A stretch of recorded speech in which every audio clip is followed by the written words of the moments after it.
windy day in West Palm Beach. Welcome to the ballpark of the Palm Beaches. Great crowd. We've been looking forward to this because anytime the Yankees are here, even though they may not have the superstars of the past, their fans are going to travel. Our fans are going to greet them. It's the Nationals and the Yankees today. FP along in a moment. Bob Carpenter welcoming you to the Palm Beaches. And this is kind of an interesting week for Dusty. He says guys are going to get more at-bats this week and more time in the field. How about some at-bats for Ryan Zimmerman? 3 for 3 yesterday. He had a double, a 2-run homer. He had a walk. His bat is coming around. Steven Strasburg, 11 of the last dozen that he faced retired. He could be on schedule for opening day if Max Scherzer can't answer the call.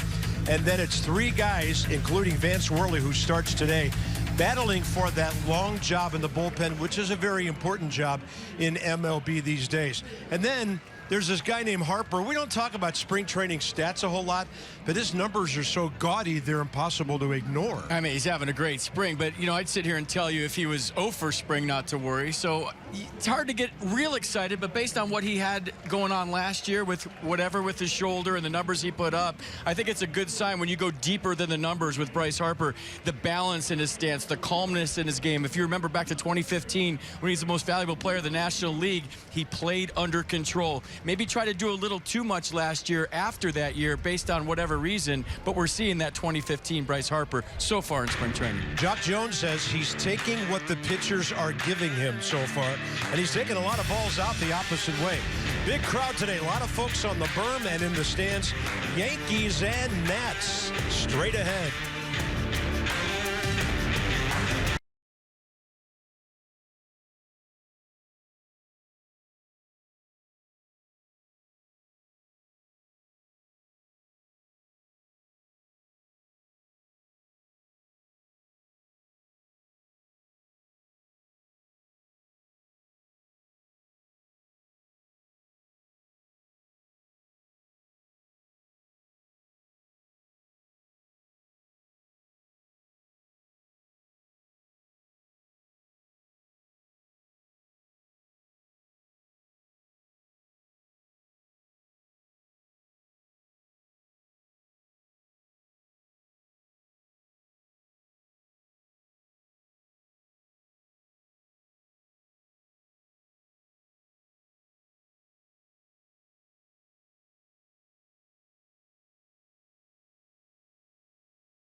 Big crowd coming to the ballpark of the Palm Beaches. And by the way, there's a game here tonight. Houston's going to play St. Louis. This place is jumping. Yankees in town to take on the Nationals. They played Houston here yesterday. They've actually been in town since Saturday. Yankee coach Joe Espada and Dusty Baker greeting each other. 73, not that muggy. You can feel it's kind of a cool day here. Mostly cloudy skies and the breeze blowing in from right center. Brett Gardner, well, he's just been a real workman-like player for the Yankees. Great speed, great outfielder. Extra base hits, drives and runs, steals bases, and scores. Jacoby Ellsbury, their other veteran guy out in the outfield. They brought Matt Holliday, their new DH, on the trip, and their third baseman, Chase Headley. Other than that, a whole bunch of young Yankees that have high hopes for the future. Here's Vance Worley, who last year with the Orioles went 2-2, 35 games, 4 starts. At 56 strikeouts last year, 35 walks and 86 2/3. The opponents hit 261 offense. Kind of crossfire, deception his delivery, high strikeout rate looking, so that tells you he has a lot of late movement on his pitches.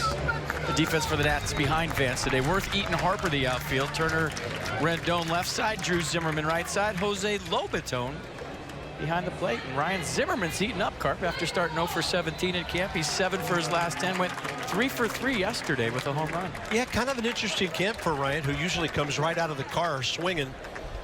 This year it took a little longer. Shaking hands with Paul Nauert over there at first base. Slipping him a 20 for when he's behind the plate tomorrow. C.B. Buckner has the plate today. Here's Brett Gardner hitting 205 in the spring. 106 in West Palm Beach, and we're underway, ball 1. Gardner a homer, 2 RBIs this spring. 7 homers, 41 driven in last year. 16 stolen bases. Yeah, these aren't your father's Yankees anymore, are they? Most of the superstars are gone. Beltran departed. Of course, Jeter, A-Rod, none of those guys are around anymore. They're building it around young players. And they're 17-6 this spring, if that means anything. In there from Worley, 2-1. Dusty Baker looking for a long man out of his bullpen. This is a big start for Vance Worley facing the Yankees. Get a chance to start the ball game fresh, not coming in out of the bullpen. Even with a bag at third is Rendon. Good heater. A lot of deception in Vance Worley's delivery. A guy that's stepping right toward the third base dugout, throwing across his body. Key for him, shave corners off of the plate. Mike Maddox looking for him to keep the ball down. Lobaton moving slightly inside, and that's some run back action on the fastball to start the game with a strikeout. A couple of years back, Vance Worley was tops in all of baseball in strikeouts looking. What does that tell you? So you see the late movement on the 2-seam fastball that started off the plate. Brett Gardner gave up on it, ran it back. You see the delivery of Worley, so that's not a shock that that's how this one starts.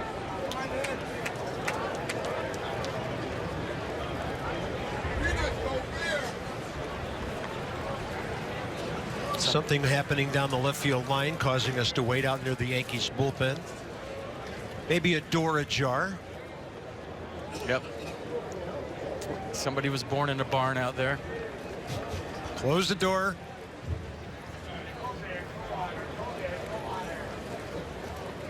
Come on, after all the hard work everybody did to get this place ready, somebody closed the door. Aaron Hicks, 27-year-old outfielder, will step in for the Yankees. Jason's not walking 100 feet to go help anyone right now. There we go. We are secure.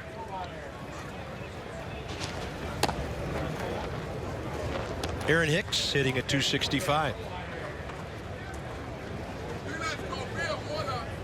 123 games for the Yankees last year.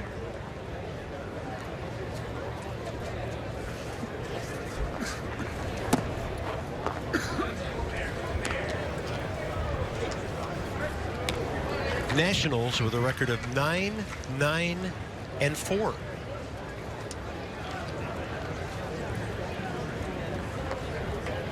Two out of 3 walk-off wins on Masson, though. And a 2-0 pitch. Well hit and to his right. Stephen Drew couldn't get to it.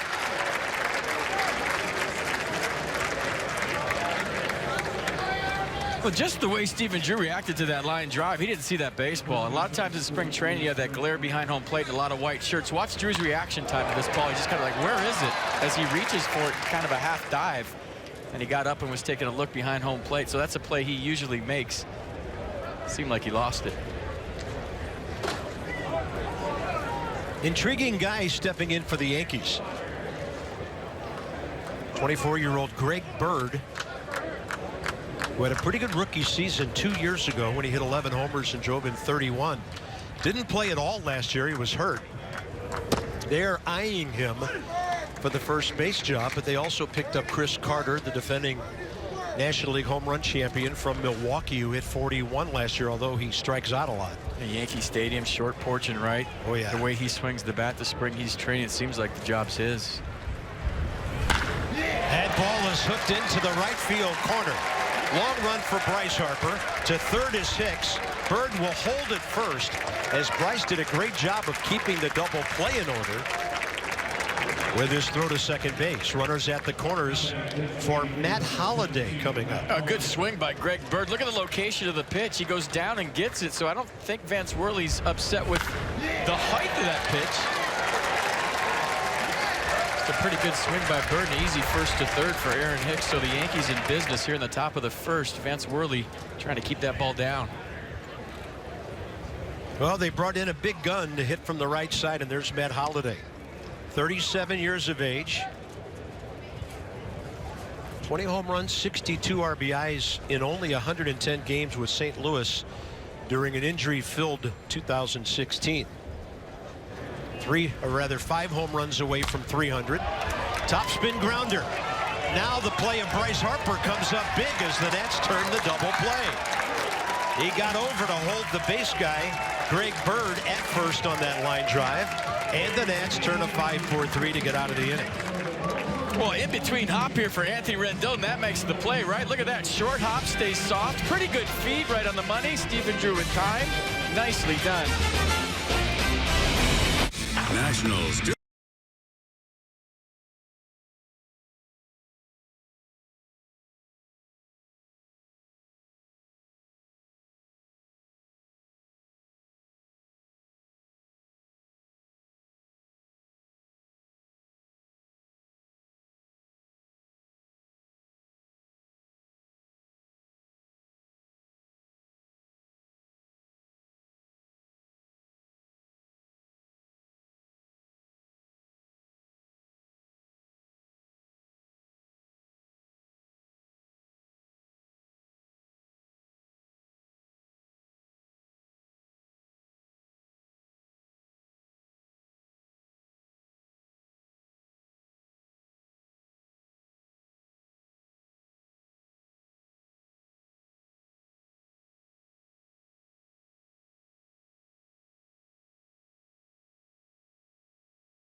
Nationals are hitting as a team, 254 down here.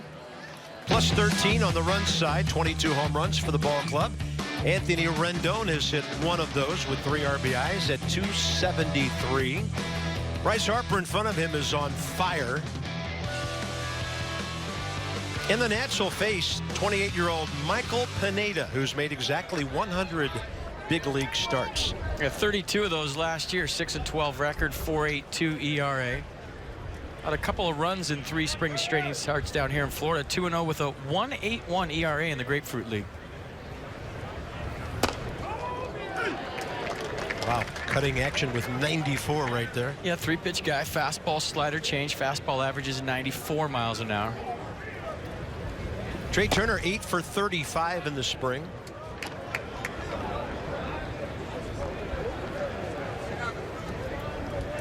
Last time we were here, Adam Eaton hit behind him. Eaton is in the 6th spot today, with Jason Worth batting second. Dusty says a few more at bats for the regulars this week.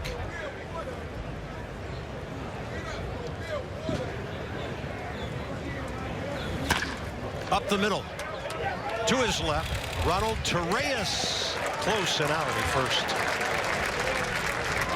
I'll tell you what, when Torreyes took that second little shuffle, I said to myself, he better hurry with Trey Turner running. So watch the shuffle. Well, you see Trey Turner run first. I mean, he get down line as fast as anybody, but if you're a shortstop in the American League, maybe you don't know of the speed of Trey Turner. Torreyes gets the out, but it was a lot closer than you thought it was going to be. I love it that nothing off his bat is routine. Here's Worth. Jason 3 for 23 with a homer, 3 RBIs.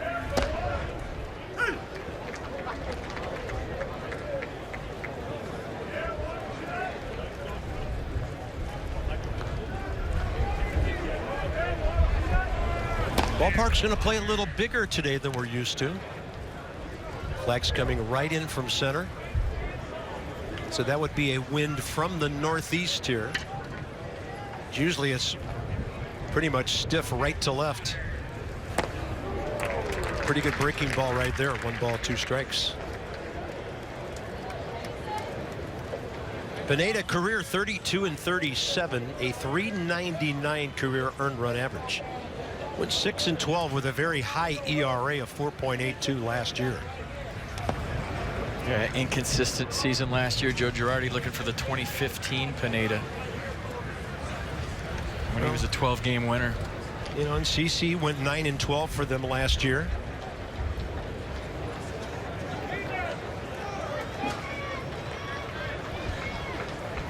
They have the makings of a dominant bullpen.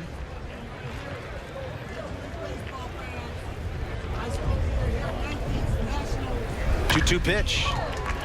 Edworth reaching. Jason got good wood on it, and Torreyes again 2 down.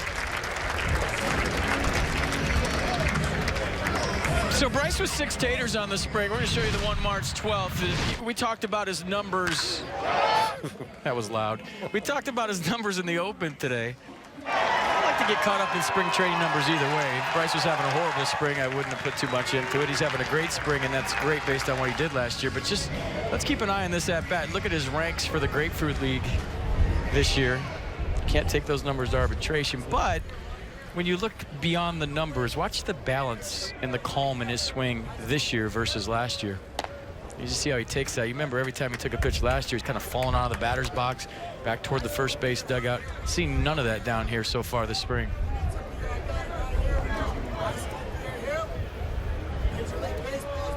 Six homers, a double, 10 RBIs, slugging .903, on base percentage over .420. I think the key is keeping his head still. When his head is frozen and it doesn't kind of sink before the pitch and then go towards the pitcher after it sinks, that's when he's most effective, as most hitters.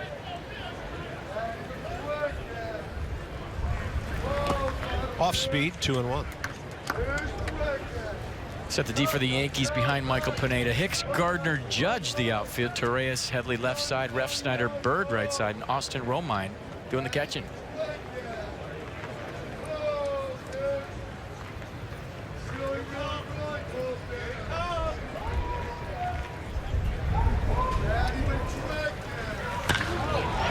In the air to center. Drifting over toward the gap, Brett Gardner. Couple of ground balls to short. Fly ball straight away. Nothing doing early for the Nats. Offensive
Yeah, we had a little fun during the break. Got a new telestrator. Going to spotlight Bryce Harper's head. Watch how still his head is right here. So we're talking about keep that head frozen, keep it still. It basically stays in this circle the whole swing. And just by comparison, we'll show you somebody else later in the broadcast how much their head moves. But to the point of how he's keeping his head frozen, he's seeing the baseball. That is unbelievable right there, that he kept his head that still. That ball was hit, folks. The wind's blowing straight in. Yeah, last week that's a homer. Top of the second, Chase Headley, the former Padre.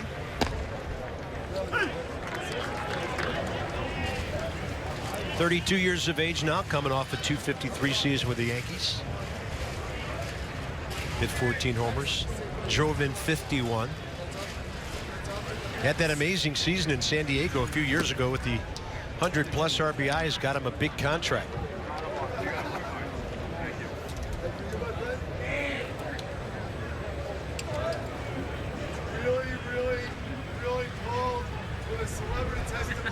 By the way, Vance Worley, first inning, 11 pitches, 7 strikes. 2-1.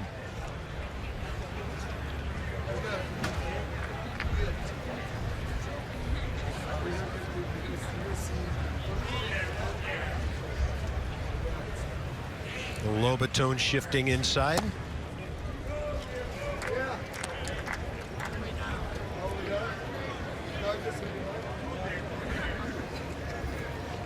We had a guy who recently said, got to be more consistent this year. Made some adjustments to his swing from last year. And the fastball low. Yankees have their third base runner. Our 2017 single game tickets are on sale right now. You won't want to miss the best matchups and the hottest giveaways of the season. The pursuit starts now. Visit nationals.com/tickets to get your 2017 tickets. 2 weeks from right now. Yeah, at this time of year, these guys are ready to go play games that count.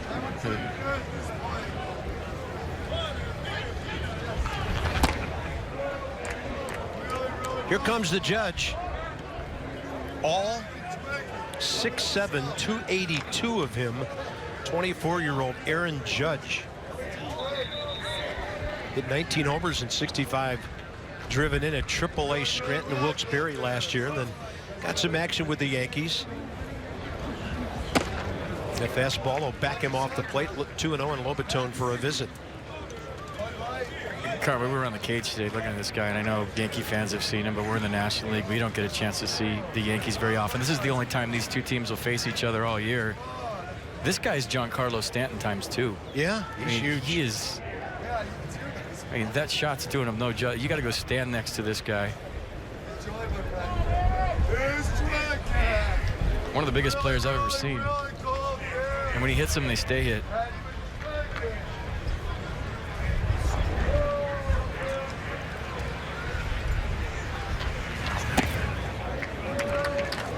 Worley feeling for that fastball location right now.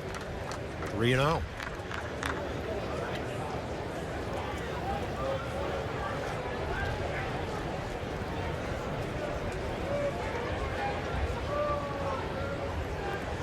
I like the green light here, especially in spring training.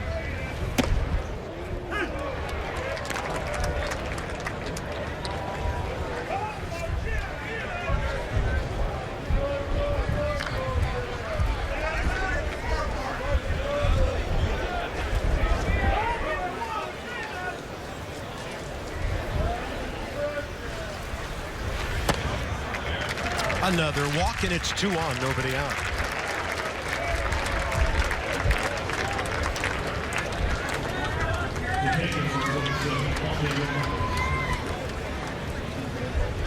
It looks like he doesn't like the mound. He's kind of messing around, trying to be his own groundskeeper out there. Jose Lobatone going to try to tighten him up.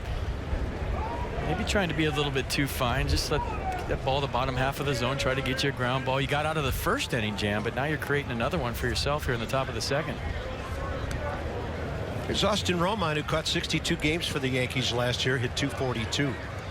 Not on their travel roster today, their 24-year-old phenom, Gary Sanchez. unbelievable impact he made in the Bronx second half of last season with 20 homers, hitting .299. A little disappointed we don't get a chance to see him today, but what a future he has ahead of him, and Romine figures to be his backup. 20 homers and 201 at bats. Yeah, that translates to 90,000. and he's a right-handed batter at Yankee Stadium, not a lefty. Full season. No, the Yankees fans are expecting him to hit 40 this year, but then you have that whole sophomore deal where guys are going to be game planted against just him. And Sure. I mean, his arm's amazing behind the plate. .657 slugging percentage last year. Got him. So after walking a couple, Worley gets Romine to 0-2 and then buzzes him with a fastball. Second strikeout. Almost looked like Vance Worley said, forget about it. I'm just going to be aggressive here. Whatever happens, happens. I'm trying to be too fine. I put 2 guys on for free. That's not me. I'm a guy that throws strikes. And there's another strikeout looking for Vance Worley. Started the fastball off the plate, ran it back nice. Just like he did to Brett Gardner earlier. Number 8 hitter is Rob Refsnyder, the second baseman. All of a sudden, the fastballs are up in the zone and they're popping. Refsnyder, 26 years of age.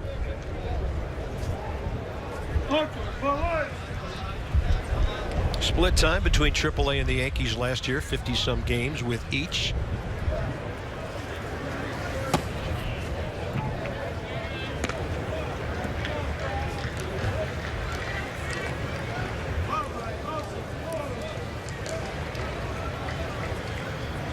I'm Stephen Drew right now, and there's a ground ball to the left side. I'm making sure I clear myself with Aaron Judge on first base.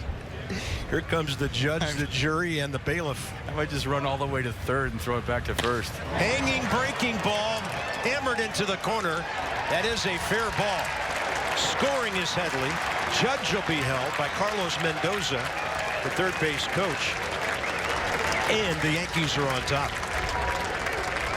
So Vance Worley got away from the fastball for a pitch, and he left it in a very hittable spot. Well, you put guys on for free. You have to be perfect after that, and this pitch wasn't perfect. He wanted that down and away. You see where Jose Lobaton was setting up, just kind of rolled in there for Rob Refsnyder. A little one-hopper off the wall, scores a run, and you're wondering if Judge was going to score, but he was held. 5th RBI of the spring for Rob Refsnyder. And Ronald Torreyes, the 24-year-old shortstop from Venezuela, is next. He's batting 9th today, and he goes up aggressively.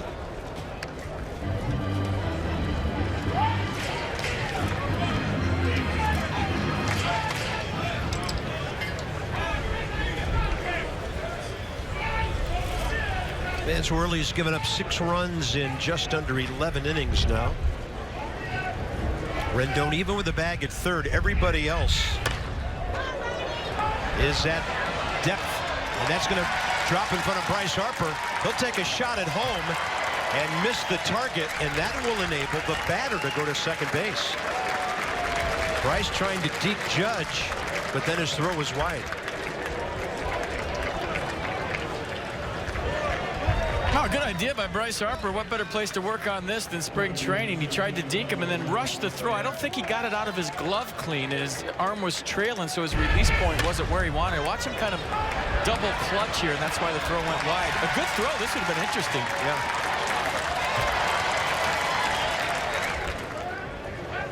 Yeah. It was funny today that the Nats took infield outfield like the traditional infield outfield, and Dusty Baker was watching his outfielders throw.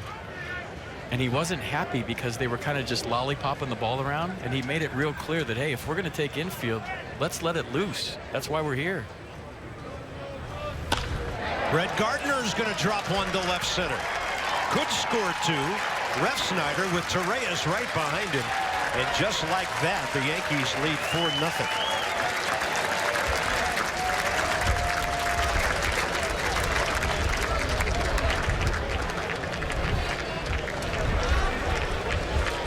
Mike Maddox going to run out there and try to calm down Vance Worley. But what do the last 2 pitches have in common? They're up. I mean, you get those balls down, it's a ground ball to second. Maybe that's a ground ball to short. But because those pitches were elevated, the bloopers fell in. And a lot of times you'll hear pitchers say, well, hey, they're not hitting me hard. Well, if you locate those pitches down the zone, those are ground ball outs and not bloopers for hits.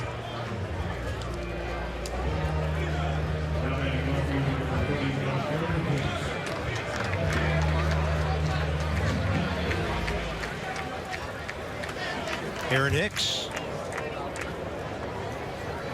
First Yankees hit of the game last inning when he hit that one hopper through the infield that Stephen Drew had a hard time tracking. So 5 hits, 2 walks, and a 4-run top of the second.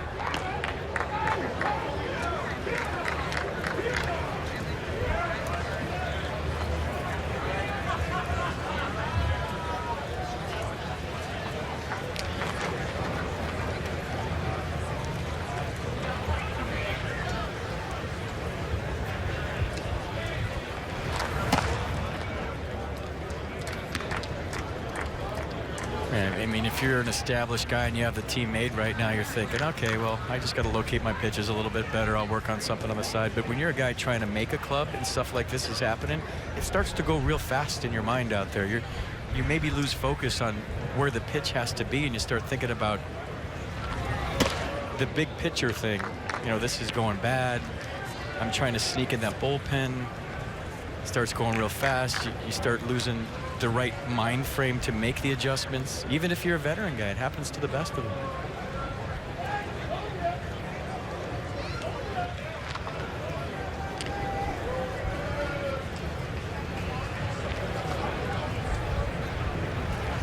Runner on the move. Pitch up and away. Lobaton right to the right corner of the bag, but it skipped. And Trey Turner couldn't hold on. Yeah, good throw has him. Gardner did get a good jump. You saw the delay between the time Worley started his delivery and Brett Gardner's first move, so you knew a good throw had him. Watch the jump by Gardner. Probably not his best. He's working on it too, trying to get his rhythm in spring training, but the short hop Trey Turner can't handle. Usually that's a pitch catchers will tell you. They like to throw to second on, almost like a modified pitch out for Jose Lobaton. Gardner successful on his first stolen base attempt of the spring. Counts 3-0 to Hicks. Still only 1 out. Good heater, outside edge.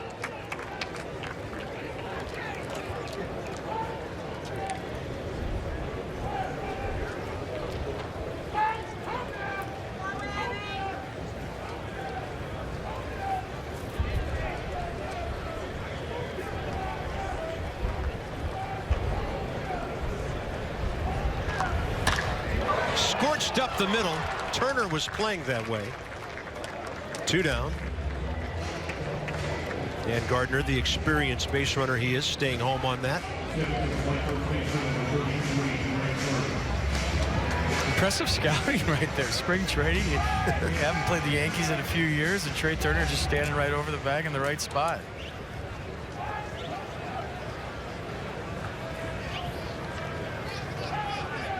So here is Greg Bird again. He hooked that base hit down right field way last time, on which Bryce Harper made a good play.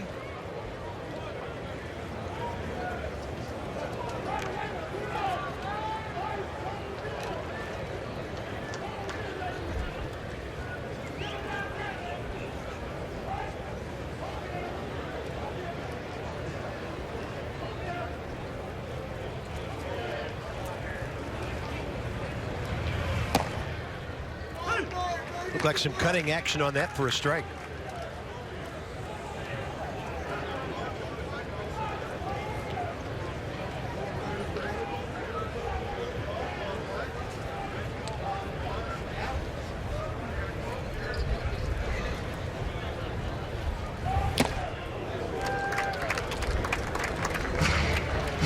Might have been a little bit in between on that swing. Not convinced a fastball was coming. Saw it and said, I better swing, and the ball was by him by the time he made up his mind.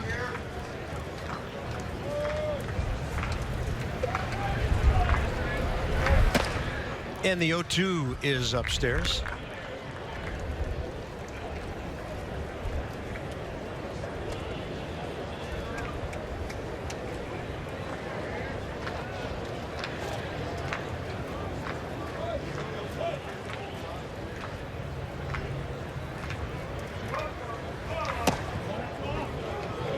C.B. Buckner had a lean going.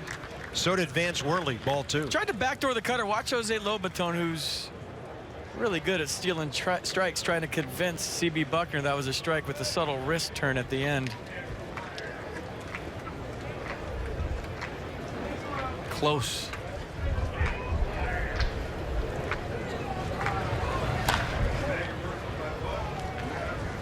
Got to be the biggest crowd we've seen down here today.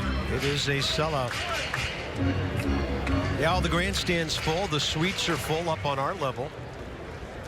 They can seat up to 1,000 or more on the berms. Left field, right field. One of them's down the third baseline.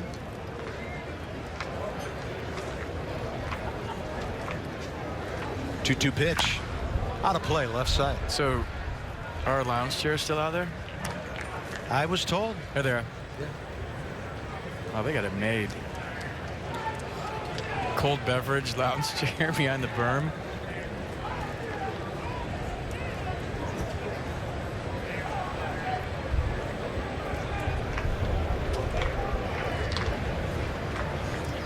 Two-two, pretty good battle here. Worley and Bird got him looking. Vance Worley has 3 strikeouts, all of them taken third strikes. But the Yankees cash in 4 with a couple of walks and 3 second-inning hits.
Four 4-0 Yankees as we head bottom 2 here. West Palm Beach. Chris Heisey joining me now. Chris, you hit a 2-run pinch hit homer in the National League Division Series, and you're telling me you're nervous for this interview right now? What's wrong?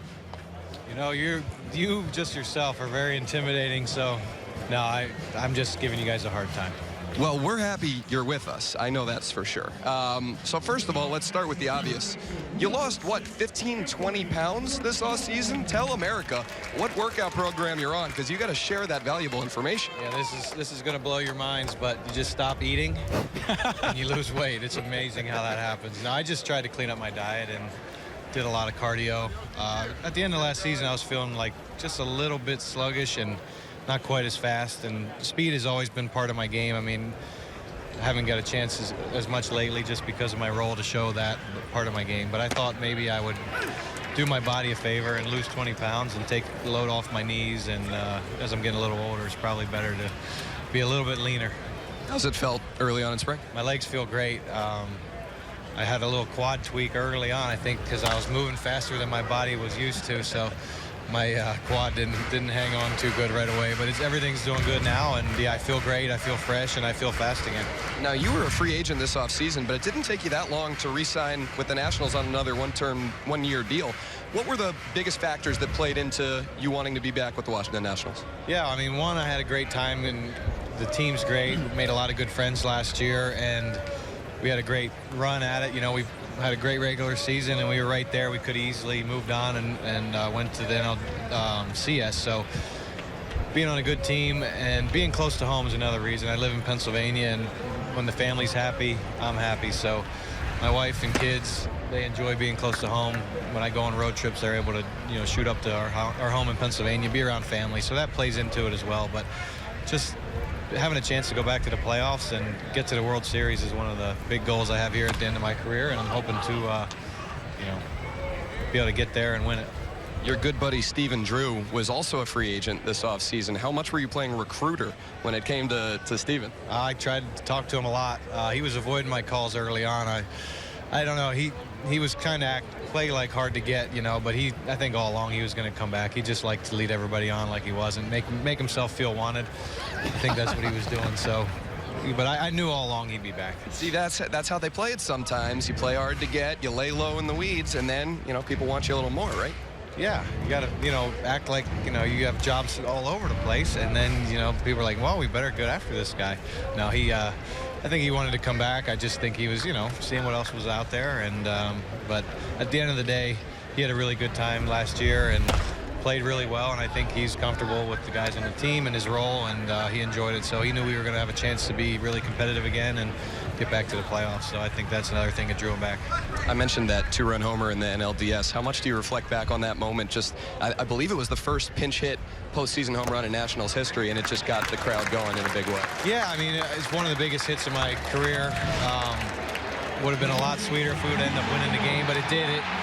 The Dodgers had just scored 3 runs to take a 3-run lead, and I remember after I hit it, the crowd was definitely into it, and then we ended up continuing to rally that inning, and we almost got another run or 2 home. So it was pretty cool. I was fired up, and it was cool that I was able to get a big hit in a big situation like that. Well, we're excited to have you back, Chris. Thanks for the time. Thanks, Dan. Appreciate it. And by the way, Dan, Chris Heisey 1-for-1 stealing bases this spring. Anthony Rendon had a great at-bat, battled for the walk, and now it's Ryan Zimmerman. He should write a book on this diet. It could be a pamphlet. Called Don't Eat That Much. Clean up your diet. It's pretty sound advice for many of us. Pretty simple.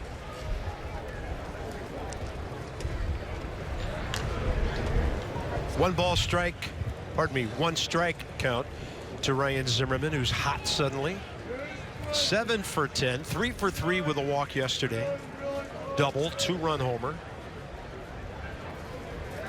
It's March 20th. It's about that time. That's what veterans do in spring training. They lock it in late.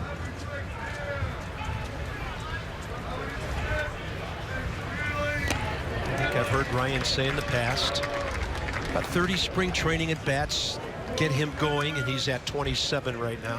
Difference is, Carp, when you come off a rough year, you want to have that good spring, just so you know deep in your heart that you still got it, especially late in your career. So even though he started 0 for 17, 3 for 3 with a homer, a double, and a walk yesterday, I don't care who you are, how successful you've been, you always have that doubt in your mind when you're coming off a rough season. 0-2 battle now. Yeah, Pineda's throwing the ball well. He had several pitches against Rendon that just missed. Really good at bat by Anthony to get aboard. Now Zimmerman has to fight out of a big hole here. Oh, you remember that Pine Tar game 3 years ago against the Red Sox at Fenway Park? He got a 10-game suspension for having all the pine tar on his neck. But it was real interesting. I read an article about it today, Carp, that there was a language barrier there. And, he had to stand up in front of 12 media members in the Fenway clubhouse on the visiting side and answer questions with big words that he didn't understand. So now you have a guy in your organization. He didn't really know he was doing anything wrong, maybe right? Didn't understand the rule fully. Yeah. I would think, though, that if you had half the pine tar rag attached to your neck, that you might think you're doing something wrong. But it's interesting, and that's now why, all the Latin players have interpreters with them and enabling them. I mean, just think if you were in a foreign country and something happened, and A, you're panicking, and B, you don't speak the language well. So I just thought that whole thing, you just saw the pine tar on his neck. You knew he got busted. You knew the suspension. But seeing, I think I read it on ESPN.com today about how he handled that whole thing. That he handled it well. Joe Girardi must be proud of the way he handled it. Maybe not so much the fact that he did it, but how he handled it. 4th year in the big leagues for Pineda. Now it's 3-2 from 0-2. There goes Rendon, and Ryan Zimmerman had a really good rip. So he's gotten himself back into a count. I've seen every swing for Ryan for 7 years now. When he's locked in, that first move he does where he cocks the bat and kind of takes the top of the bat toward the pitcher, and then he sets his hands before he swings. When he gets that out of the way early, that first move, and he brings his hands down by his belt buckle, and that's out of the way early, he hits. A lot of times that whole first move with the upper body gets rushed, and when it's rushed, he drifts toward the baseball. But right now, it's nice and slow and early. Watch his hands. Rendon running again. And you see in the 2-strike count, he kind of abbreviates that bat wiggle, hitch, some people call it. But watch. See him set him right there? When they're back and set, now he's ready to fire him, and he can fire his hands in any direction. You throw me in, I pull my hands in. You throw it away, I shoot my hands out there. You throw me off speed, I keep my hands back. But when it's all one motion, and it's quick and it's late, that's when he struggles.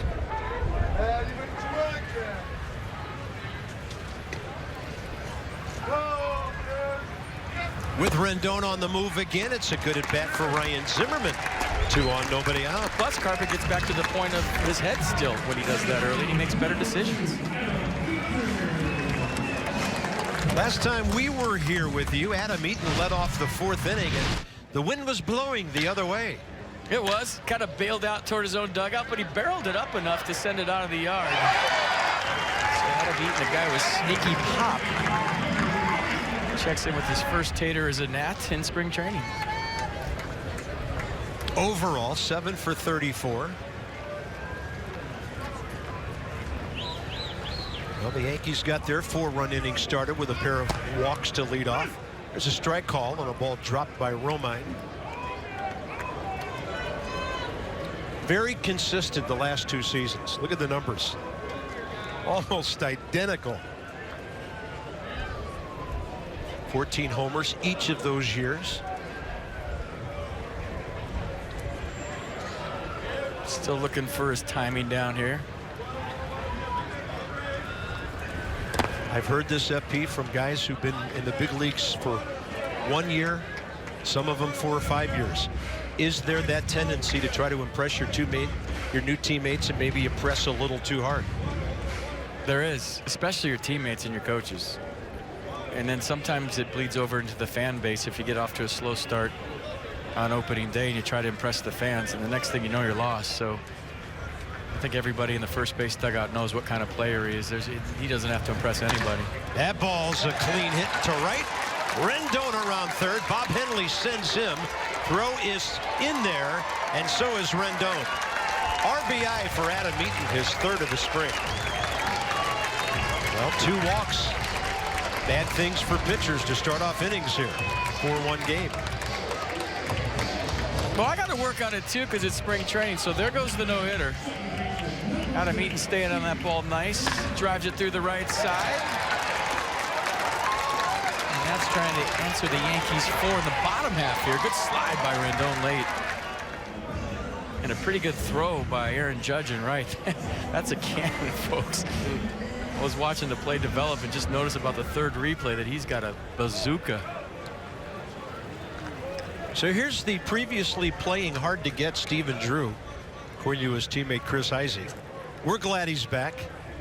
5 hits, couple of RBIs down here.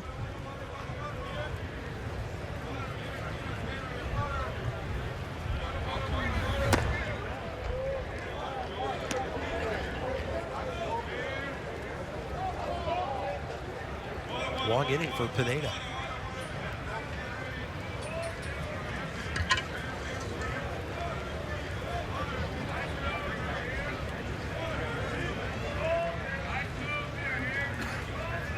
One-0 pitch. Right to the outside edge.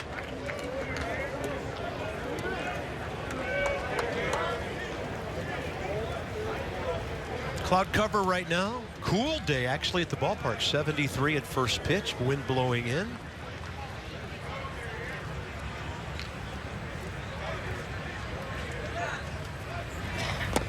Off speed, 2-1. Tell you what, you get a veteran lineup, a lot of times you get a pitcher in the stretch and you have a better idea of what's coming. And what do I mean by that? Most pitchers tip their pitches out of the stretch. So if you can get them in the stretch, various times they set higher on certain pitches, their glove is angled different on certain pitches, it's wider, it's skinnier. It's at a 45 degree. It's horizontal. And when you have a bench full of veteran guys, you want to get them in the stretch so you can start doing your research. And all of a sudden, you start seeing guys taking 2-0 changeups and not even offering at them. You start wondering, well, did somebody do their homework down there, and do they know what's coming?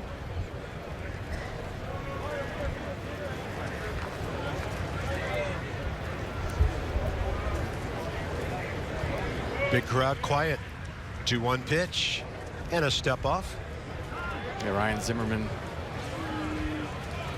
not a candidate to steal third, but if you don't pay attention to him, we've seen him do it before. Checking in with Bob Henley right there. Not with no outs.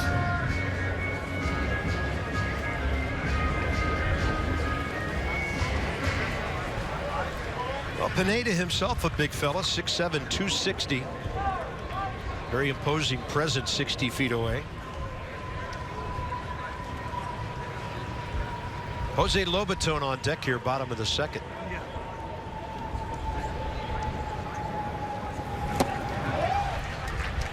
And a pretty good spinning breaking ball there to get him back even.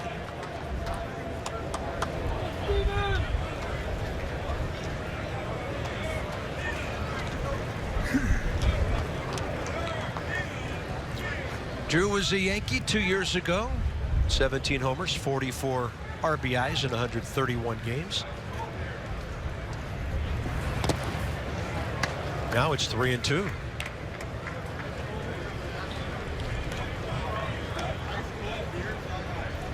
It's Pineda kind of leaning back with his body language. He's telling himself to keep his upper half straight. He's starting to hunch over a little bit. Then you get rotational from baseline to baseline instead of right through the catcher.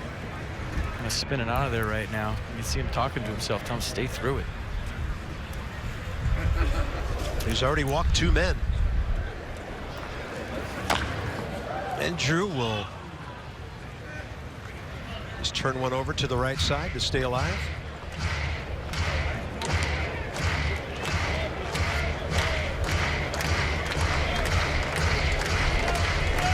Beautiful ballpark. A couple of the Yankees guys who saw this place for the first time yesterday remarked to me how impressed they are with it. Long way, long road trip for them, all the way down from Tampa. Got here Saturday night, played the Astros yesterday, the Nats today. 3-2 pitch.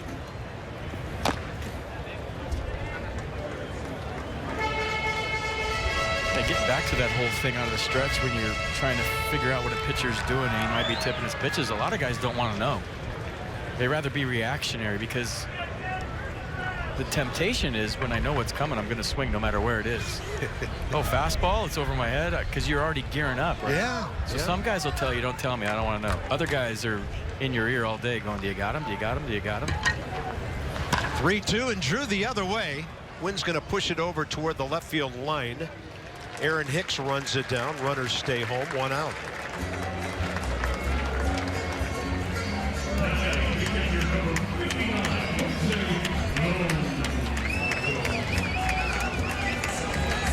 Looks like Larry Rothschild on his way to the mound. Yankee bullpen working.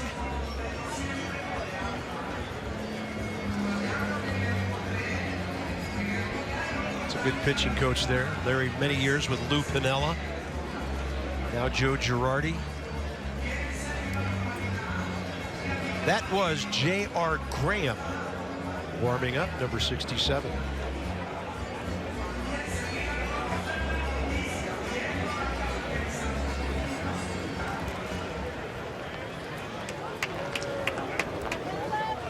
Jose Lobaton, 17 at bats. Couple of hits, 2 RBIs.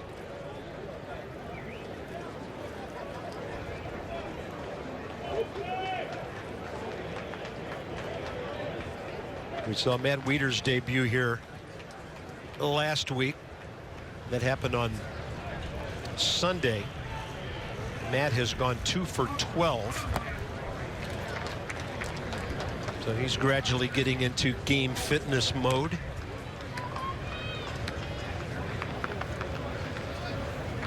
Long inning. Vance Worley had a 31-pitch second inning of his own. And now Pineda scuffling here in the second.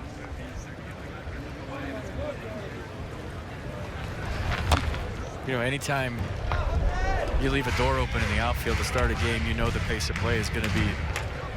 That was an omen. That's an omen. Not a good one. Yes. Yeah. I'm sure the commissioner circled that one and said, hey, we got to start closing doors. Yeah.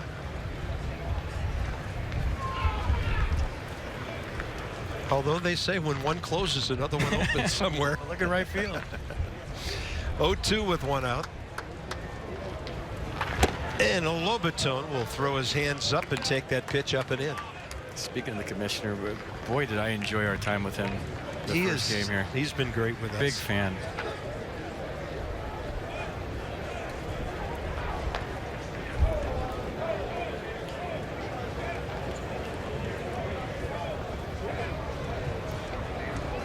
He also told us about some rumors about somebody throwing out the first pitch on opening day, so I hope those come to fruition too. It'd be interesting.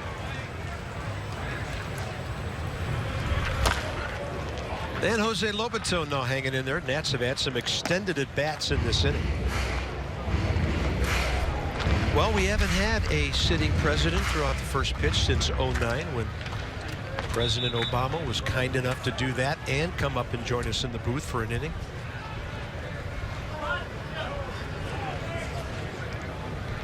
It was so funny because we started receiving pictures of that a week or two later from various sources, and they were from angles where we didn't even know there were people watching us.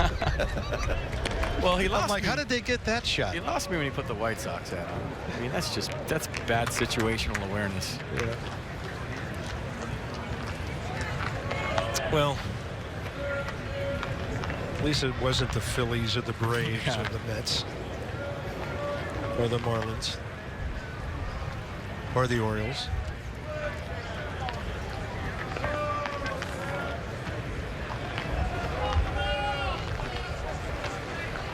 One ball, two strikes with one out.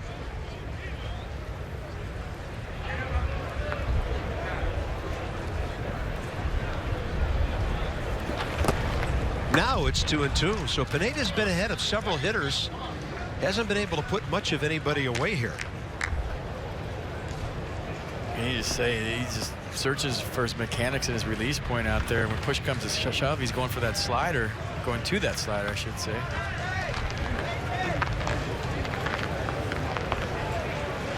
But trust your stuff. I mean, you throw mid-90s with some movement on it. It's not the worst pitch in the world. 2-2, and he strikes out Jose Lobotone on 84, diving down and in. His first strikeout. 2 outs, and that'll be it for Michael Pineda. So he'll go an inning in 2/3, give up a couple of walks, 1 hit. Could be responsible for up to 3 runs. And we'll be into the Yankees bullpen when we bring you back to the ballpark of the Palm Beaches. 4-1 New York, bottom of the second already.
The Palm Beaches, beautiful day along the Atlantic here, South Florida.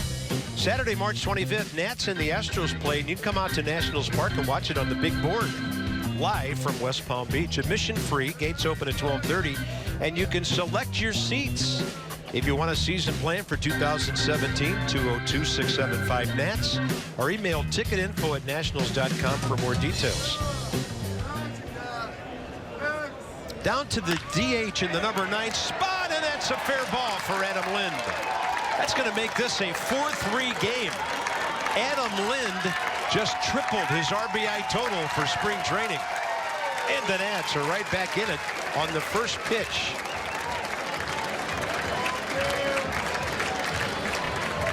Yeah, it's spring training, and obviously wins and losses don't really matter, but not to shut down any of the Yankees were looking for after putting up a 4 spot in the top of the second. The Nats answered. How about Adam Lind getting on top of that high fastball and driving in left field corner? Nice piece of hitting, 4-3.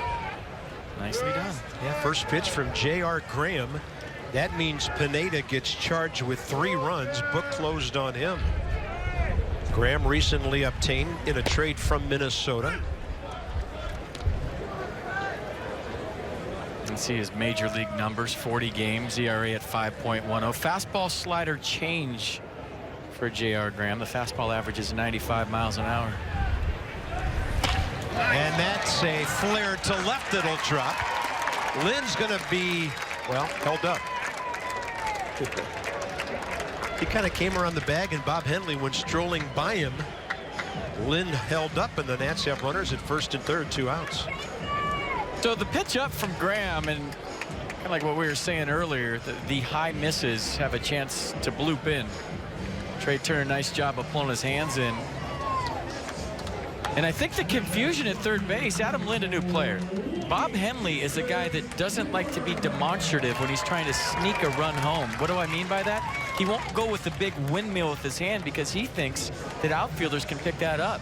So like a receiver running a fade pattern when they won't stretch their hands out in order to deke the defensive back, the ball's not coming. Bob Henley, the same principle. He'll give you a little wave when he's trying to sneak a run in, and that's what he gave Adam Lind right there, and he didn't pick it up.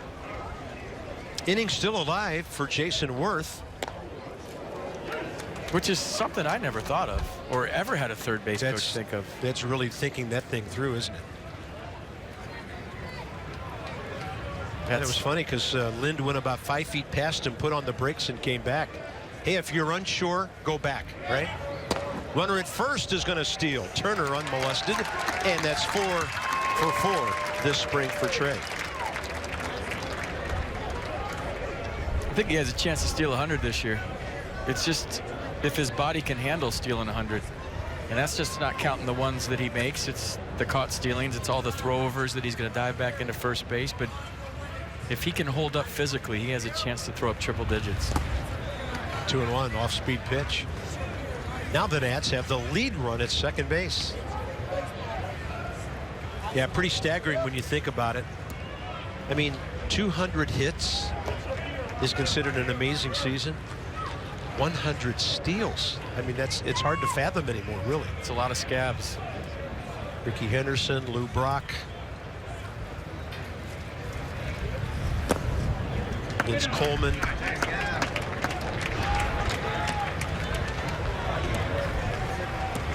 It's a lot of nights getting in that shower after the game and you have bloody knees and you're screaming because when that water hits him, it don't feel good.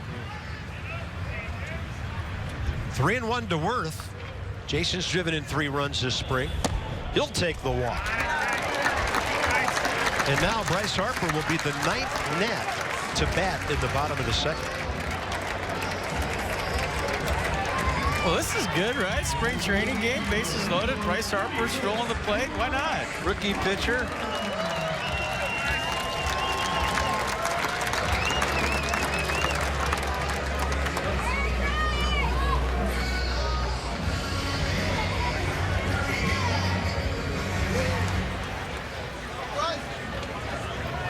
He's ready to catch one. Yeah, he's waiting.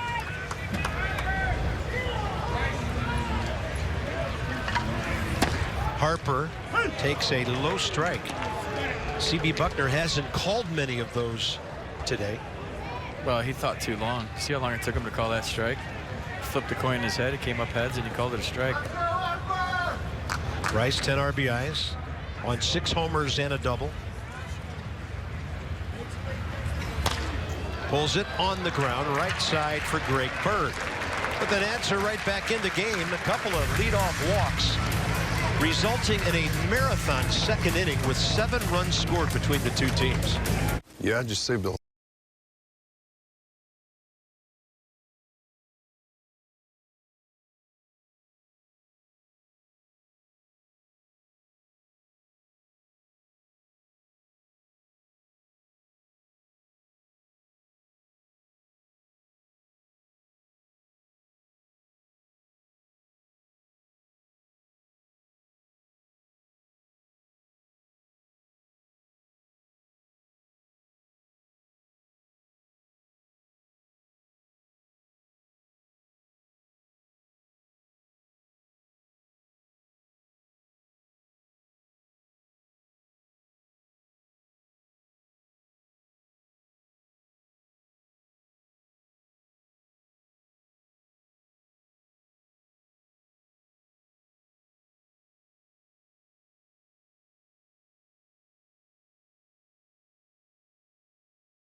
You remember all the way back to the first inning, Matt Holliday's first at-bat. He had a ground ball to Anthony Rendon. They turned the nifty 5-4-3 double play. Watch the glove work from the Gold Glove finalist, Anthony Rendon. Just a little in-between hop. Watch him stay soft right there. And then on the run with the transfer, a perfect feed to Stephen Drew. Knew he had time. And you get out of a big-time jam with the nifty 5-4-3. Nicely done.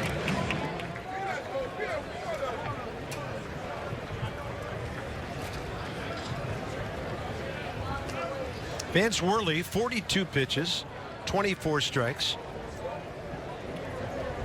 And Matt Holliday on 1 pitch hit the 5-4-3 double play ball that ended the top of the first. When you're playing third base, there's that moment of decision where you decide, am I backing up on this ball for the big hop, or am I going to go get it? In the good ones, like Nolan Arenado and Anthony Rendon, they always go get the ball. If I'm going to make a mistake for you younger players, make an aggressive mistake going to get the baseball. Don't let the ball play you. There he is, Anthony Rendon. Holliday 0 for 2 with a couple of ground balls to that side. This one a little different, just the routine ball, but look at the nice setup. Watch it into his mitt. The top hand securing it. Take your time. And the strong throw right on the money.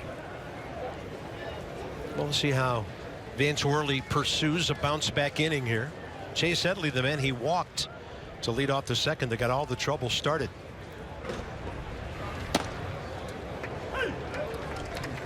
Good pitch to a batter that crowds the plate from this side.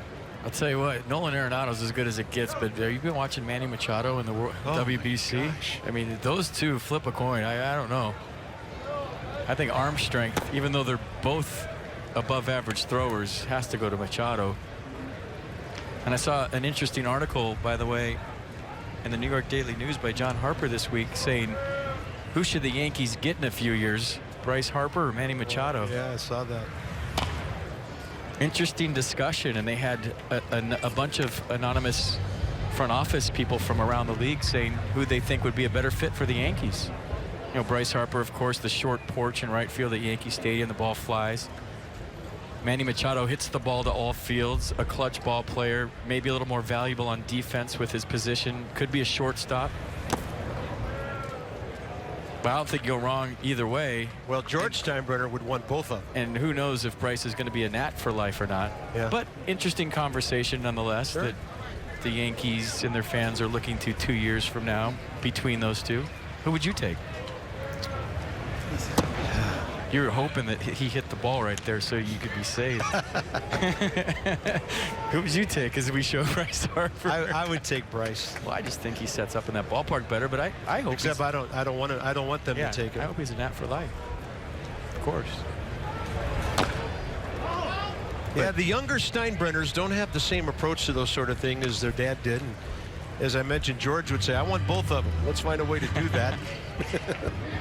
But I do love watching Manny Machado play. I mean, he is easy on the eyes. He just, the way he plays third base, how smooth he is, how clutch he is at the plate. Bryce has the same intangibles, I believe. Bryce probably a little more intense than Manny in his game. 3-2 pitch, and Headley hits it hard to the gap. Over to cut it, Adam Eaton. A one-out single. Headley's on for the second time. That'll bring in Aaron Judge. Also walked his first time.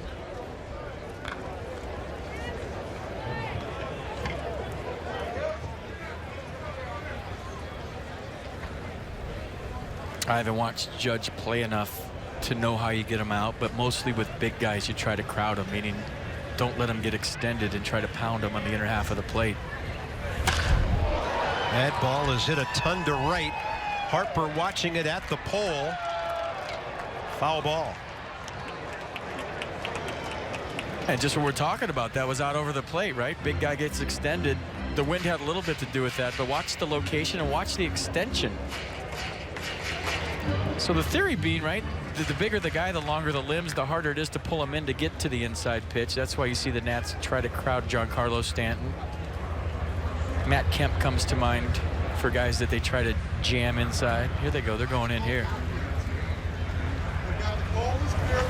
Ooh, and he threw it out over the plate, and Judge did not react. 0-2. Jeremy Guthrie, one of the Nats, scheduled to appear. He'll be next. We'll see if Worley can get through this top of the third. Up over 50 pitches now. He sat a long time during that second inning rally. 1-2.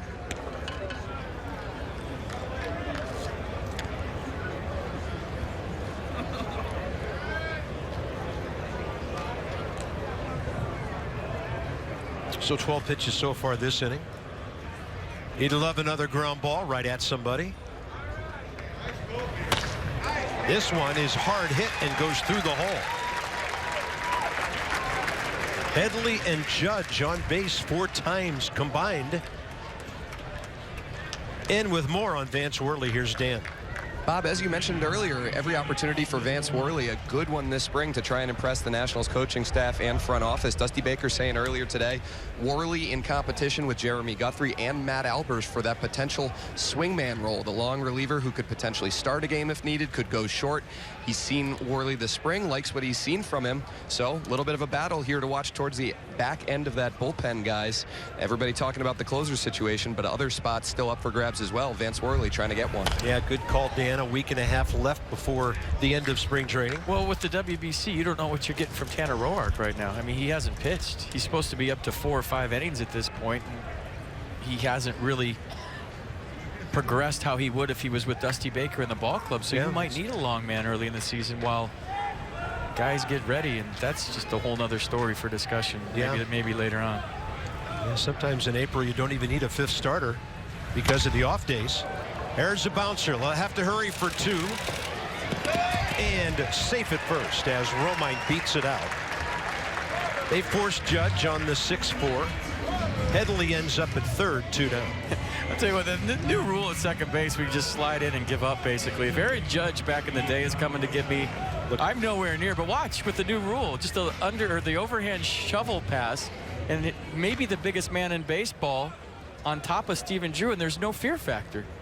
Maybe in what, a little as 3 or 4 years ago, Stephen Drew is pinned up against the left center field fence right there on a slide. Yeah. It's a kinder, gentler play than it ever has been. Here's Rob Refsnyder, who doubled a run home for the Yankees' first tally back in the second. Refsnyder from Seoul, South Korea. .316 at AAA last year. .250 in 58 games with the Yankees.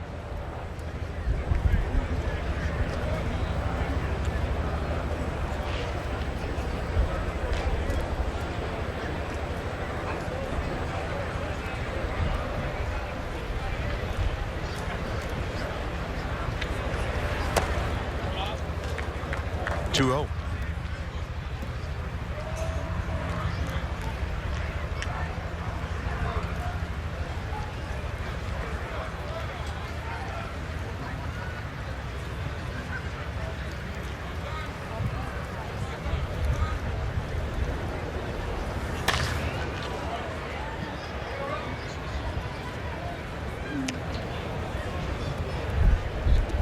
So there's a game after this game, and this is a full crowd.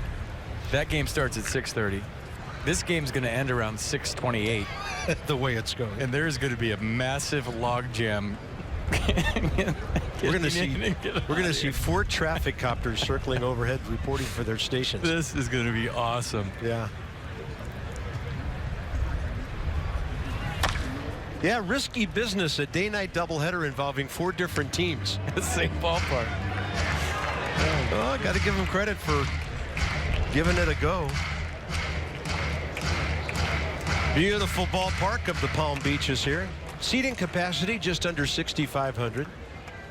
They could get another 1,000 to maybe 1,200 on all the berms combined. 2-2 pitch. Worley misses away. Vance Wanted took a little crow hop toward his own dugout. He thought that Jose Lobaton framed it up nicely for strike 3. Might have been a hair outside. Let's take a look.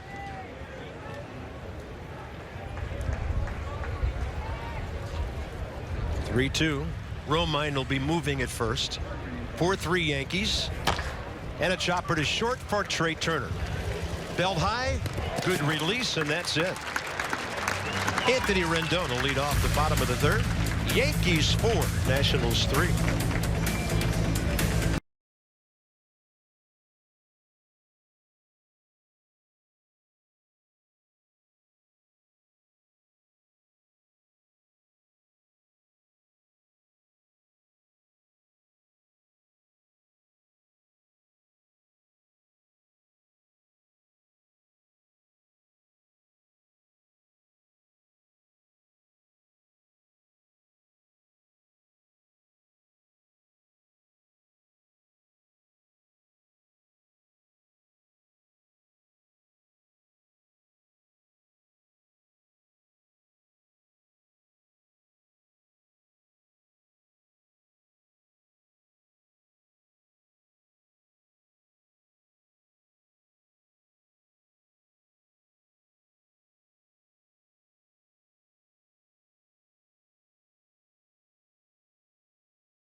Four-3 ball game back in West Palm Beach. Sammy Solis joining me now. Sammy, hello.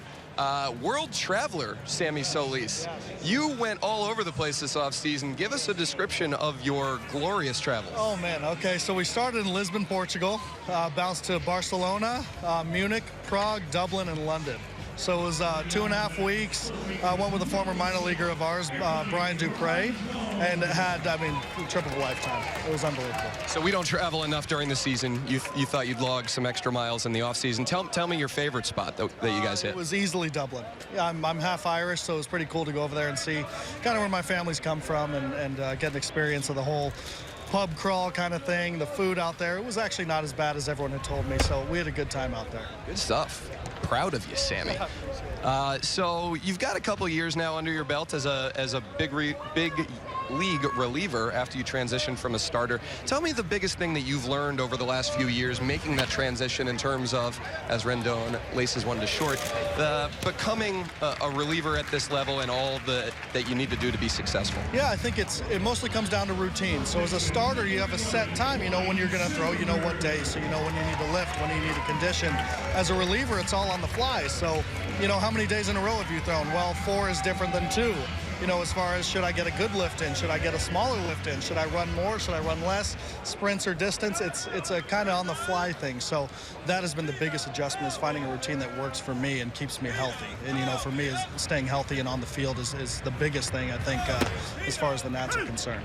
How have you gone about trying to settle into that best possible deal there? Well, my role has kind of bounced around. You know, I've been a setup guy a little bit, a long guy a little bit, and a lefty specialist a little bit. So we'll see where Dusty has me this year. You know, the closer position's still open. I think mostly it's Sean Kelly and Blake Trinan in the talk for that. But for me, it's really just kind of keeping an open mind and being ready when my name's called. You mentioned health for you, important.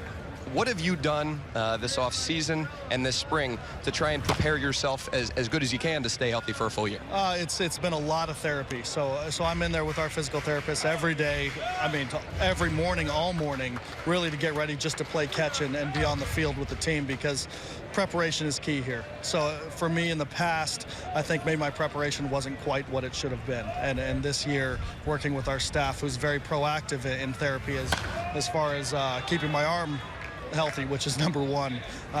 They've been great, and I've been working a lot. It's at least 2-3 hours every morning just to get ready to go every day. Yeah, fans don't see all the work that goes in behind the scenes. Do not see that. Now, tell me about this bullpen in general, what you like about the makeup of this group that you've gotten to know now over the last year or so. Kind of clowns out there, really. You got Oliver Perez, who's the #1 clown on the team, in my opinion. Kind of sneakily, though. Yeah, exactly. Well, yeah, he's got the accent going, which makes him, you know, even more hilarious. But Sean Kelly, kind of the veteran leader of the group. We got Blake Trinan, who has, I mean, in my opinion, the best stuff in Major League Baseball. It's just kind of a group of misfits out there, and we're having a good time, and everyone's ready to go, you know, come opening day in 2 weeks. Another hit for Ryan Zimmerman. Sammy, thank you for the time as always. We look forward to seeing a lot of good things from you. Thanks for having me. Back up to you.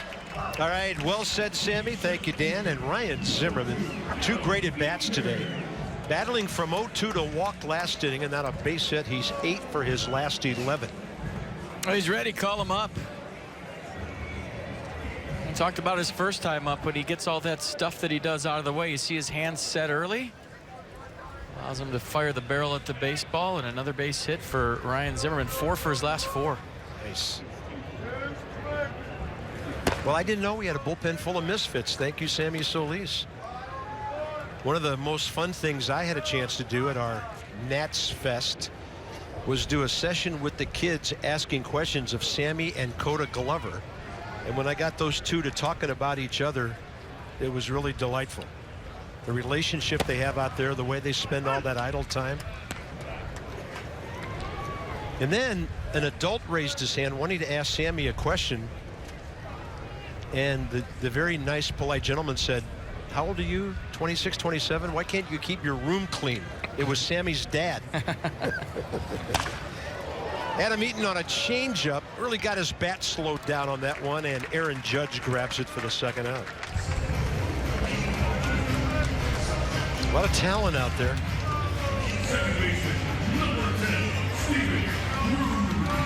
And next up will be Stephen Drew.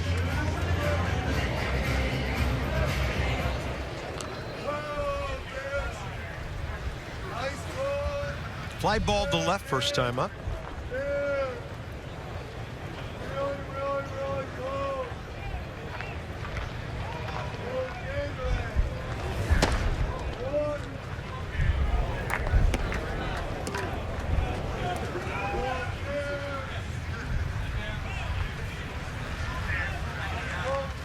J.R. Graham gets the ball back, and he's ready.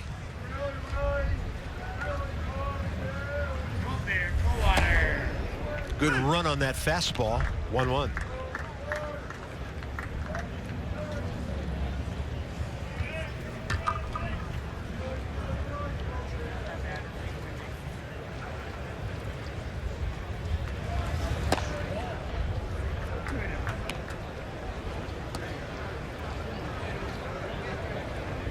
Should try to do some damage right now. He missed with the off speed. Strike with the fastball. 2-1 count, sitting dead red.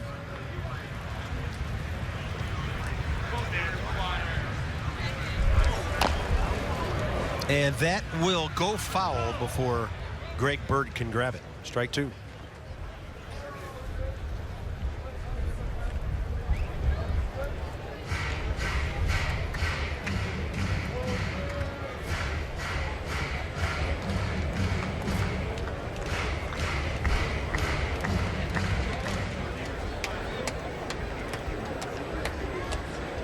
Seen Ryan in counts like this take off at first base when nobody pays attention. I don't know if you want to take that chance though in spring training. 2-2. He will be moving on this one. In fact, he just told Davey Lopes, I'll be going.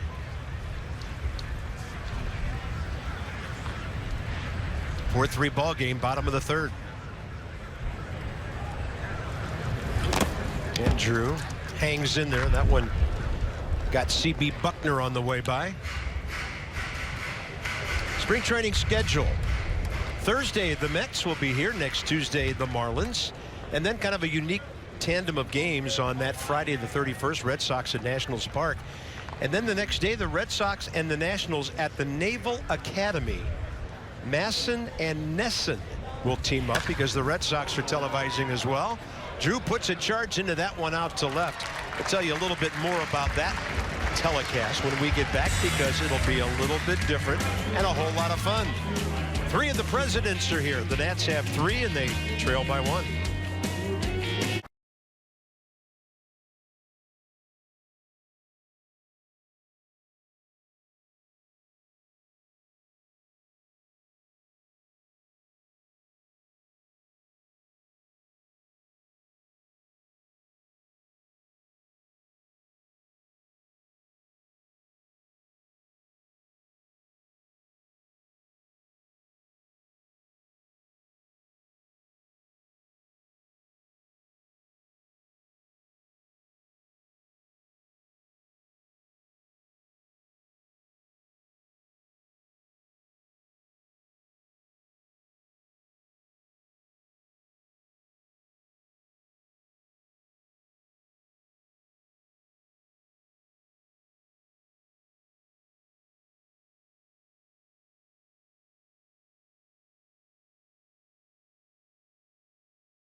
This one as we cruise to the top of the 4th inning. 4-3 Yankees. Adam Eaton, Adam Lynn, all the Adams doing damage. Vance Worley battling out there through 63 pitches. But we'll show you a few of the newest Nats. Adam Eaton with the base hits to score Anthony Rendon in the 2nd inning. And then Adam Lynn tomahawking one down the left field line. That would score Ryan Zimmerman and Adam Eaton. So nice piece of hitting by the 2 lefties down in the order today for the Nats. Top of the 4th, Vance Worley, more work. 63 pitches, 37 strikes. There's Ronald Torreyes. He flared a RBI hit to right, first time up.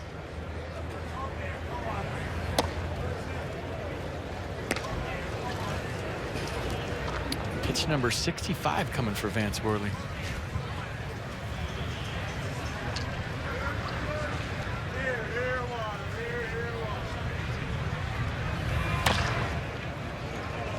Yeah, Steven Strasburg just under 80 in his game yesterday. 4 hits, a couple of runs, and 4 1/3. Retired 11 of the 12 batters, the last 12 he faced. 1 ball, 1 strike. And the way it's looking, if you do the math, he is lining up for opening day.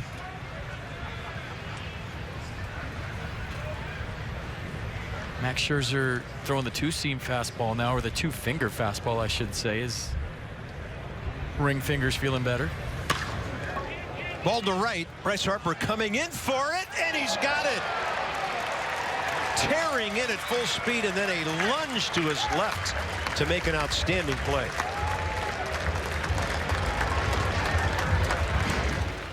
Well, good break on the baseball, the wind blowing in, so even though the ball was hit softly, it's not going to carry. Bryce Harper, full extension,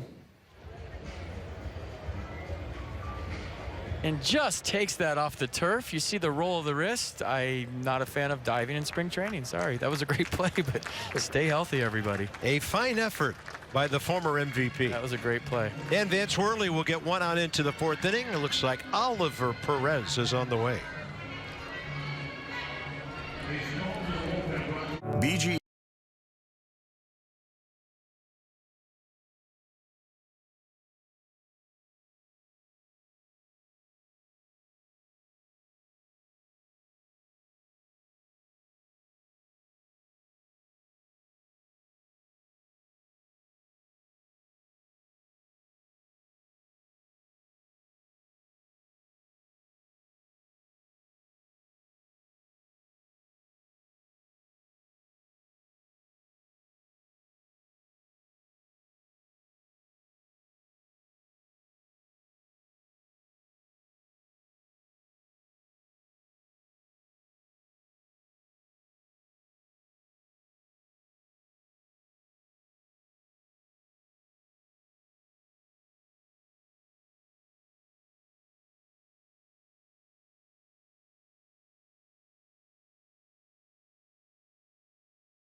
Got a cool Exmo shot of that catch. You want to see it again? Absolutely. Might as well look at it, right? Bryce Harper taking one off the turf. You see the concentration into the half dive, and the wrist and the glove kind of turn over right there. We've been watching him during the break. He's okay.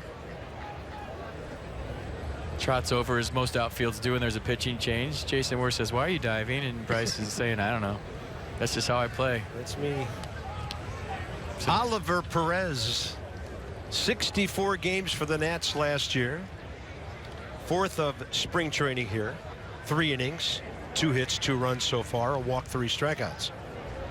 Lefty-lefty with Brett Gardner. Fastball in there. Talked to Jason today around the cage. I said, "You're a free agent next year. Can you see yourself shaving all of that off and playing for the Yankees?" Said, "Depends how much they want to offer me." I can't imagine him playing for the Yankees and being clean shaven. Well, every time I see that shot we show frequently, one of his first big league homer when he was with Toronto, it's like, who is that guy? I mean, do they have a hair policy too? Do you have to have your hair a certain length, or could he just shave the beard? He could have the stash. Yeah. His fans right now are freaking out that I'm even talking about that. Do we have some kind of computer animation that we could make him clean shaven? I think you should come up with 3 different looks and put it on your Twitter poll. Top of the order, Gardner, 1 for 2, a 2-run single, a stolen base. Lobaton moving way outside on the 2-out, rather the 2-strike pitch. Didn't get it out there very much, and Gardner able to foul it away.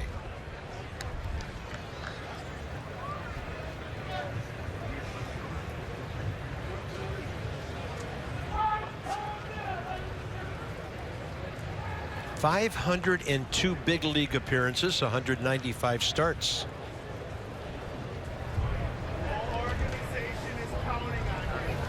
Gardner overmatched on a wicked breaking ball. 2 outs. Well, that's the drop down 3/4 slider from Ollie Perez. You see Brett Gardner thinking about a fastball in, and everything's just kind of spent going toward the first base bag, and the pitch is going the other way. Can't be a fun at bat against Perez left on left. Aaron Hicks, 1 for 2 with a base hit and a line drive to short.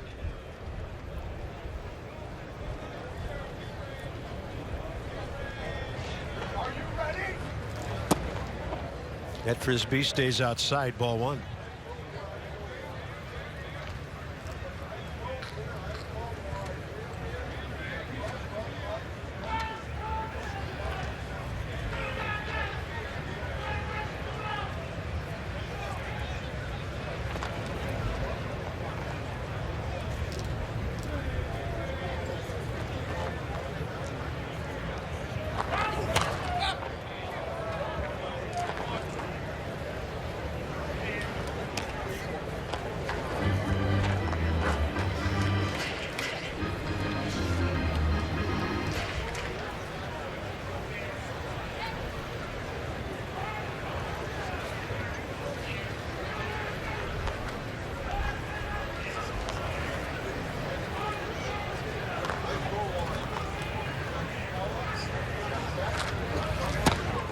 Oh, good looking fastball, knee high.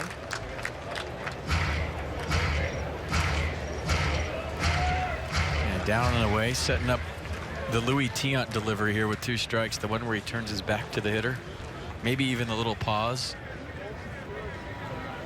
Yeah, it doesn't matter lefty or righty. See if he does it. There's the pause. Yeah. 2-hopper to the charging Trey Turner. Close. Really getting down the line, Aaron Hicks. First 1, 2, 3 for the Nats pitching staff today in a 4-3 ball game.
Still 4-3 Yankees back here in West Palm Beach. Joe Ross with me now. Joe, hello. Now, I hear you've got someone new that's very important in your life, and I'm not talking about a wife or anything like that. We're talking about a dog. Tell us about Coda.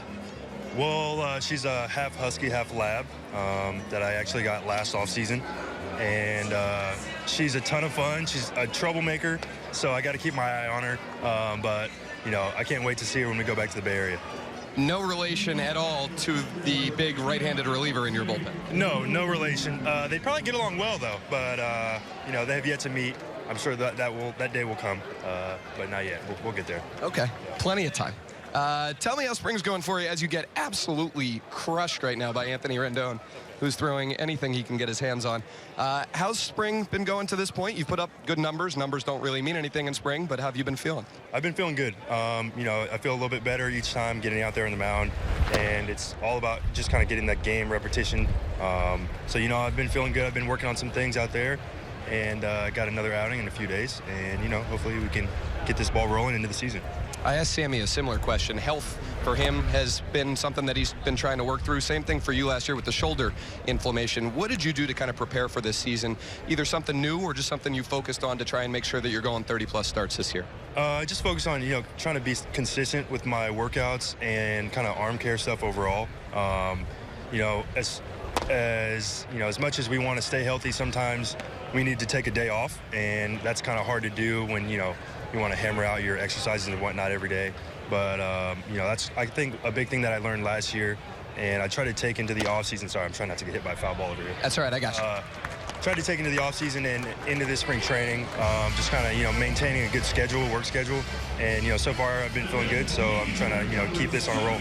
I know you talked to Max a lot about that type of schedule in your early days up in the big leagues. Do you continue to pull stuff from him as you try and settle into something that's comfortable for you? Oh, yeah, 100%. You know, every day he's in the weight room. I feel like I see him doing either an exercise or some kind of physical therapy movement. And it's, you know, it's something I think might help me. You know, I ask him, hey, what is this for? You know, what is this helping you with? You know, asking the trainers, can I, you know, include this into my own program? Which about 98% of the time is yes. So, you know, just kind of following in, you know, some of these older guys' footsteps is definitely a major thing that I can do and kind of help me accomplish some goals for myself throughout the year. In terms of your work on the mound this year, whether it's development of a third pitch or something else that you're trying to improve upon, what's maybe the one biggest thing that you're focusing on in spring to try and have big success in 2017? I'm going to have to say the changeup. You know, I was working on it last year, and it, you know, was there sometimes, not there always, but, you know, that's what I really am working on this year and want to be able to include and make part of my repertoire as a actual, you know, pitch for strike, and not just you know, get me over a show every 3 times or 3 times a game, you know. But if I can really get that going and feel comfortable throwing it in big pressure situations, then I think that'll be a big pitch for myself, you know, throughout the year. Bob, I'm glad Joe Ross said the changeup, because I joke with him after every spring training start that I'm going to ask him about the changeup. It gets a little annoying, but Joe, I appreciate your patience. Yeah, you know, someone's got to do it, so I'm happy it's you. Thanks, Joe. Very kind. Appreciate the time, my man. No, thank you very much. Bob? Well, tell Joe we saw his best start last time out here on Masson. Week ago Sunday, 4 innings, no runs, 2 hits, a walk, 4 Ks. And the numbers are pretty good. 11 strikeouts, 3 walks, 5 2/3 so far. So Joe Ross is on a great track to get back to where we know he can be. So the walk to Lobaton, Adam Lynn's pop-up, and Trey Turner now high bouncer to the left side. Headley, and with a runner bearing down, no chance for Ref Snyder to turn on the 5-4 fielder's choice. Saturday, July 8th, Potomac Nationals host How the Grinch Stole Halfway to Christmas Night at the Fitz. First 1,250 fans to the ballpark. Make sure you're not 1,251. You'll get an ode to Tommy John surgery statue giveaway. So 703-590-2311. You think the Potomac Nationals marketing department has been asleep all winter? I think not. What are they giving out? Ulnar nerves? It's not funny. I know. These guys that go through that miss UCL baseball for 2 years. Well, if it sells. UCLs. Third at bat for Jason Worth. Ground ball to short and a walk. Bryce Harper on deck. Turner a running threat. He is the tying run with 2 outs. He's 4 for 4 this spring, including 1 today. Go. Ton of hitting room right side for Jason. Oh, tried to get a jump. You see that? That's why that pause, I think, that Max Scherzer does with plus base stealers is so effective. You're trying to get in a rhythm over there. Even in spring training, you're trying to get your timing down. But during the season, too, he's trying to time them up. And if you sit there and pause and hold, it's the most effective thing, in my opinion, to stop a plus base runner, plus base stealer. Yeah. Other than a lefty like Andy Pettitte with a fantastic move. But if you're a right-hander, the best way, in my opinion, is just to sit there and work on it. Don't just pull it out in the game and count to 1,006 or 7. You know, work on that on the side like Max Scherzer does. Well, Joe Ross picked up a lot from Max in that respect last year. Made that part of his game. 0-2, and Worth will take the fastball up. See, Turner just trying to get a rock in a lean going. He'll get that momentum where he's just kind of swaying back and forth. And if the last one is heading towards second as the pitcher picks up his foot, that's when he usually goes. So watch him just kind of be real relaxed and loose. He's trying to get that rhythm and rock towards second base right when he picks up his foot. And it's just a timing thing to get that first step quickness and a great jump. 25-year-old Chad Green on the mound for the Yankees. Former draft pick of Toronto and Detroit. Toronto out of high school, didn't sign, and then out of Louisville he did sign with the Tigers. And a big-time breaking ball strikes out Jason Worth. Nats have stranded 5 runners in a 4-3 game into the 5th inning.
Yankees 3-4-1. Nats going top 5.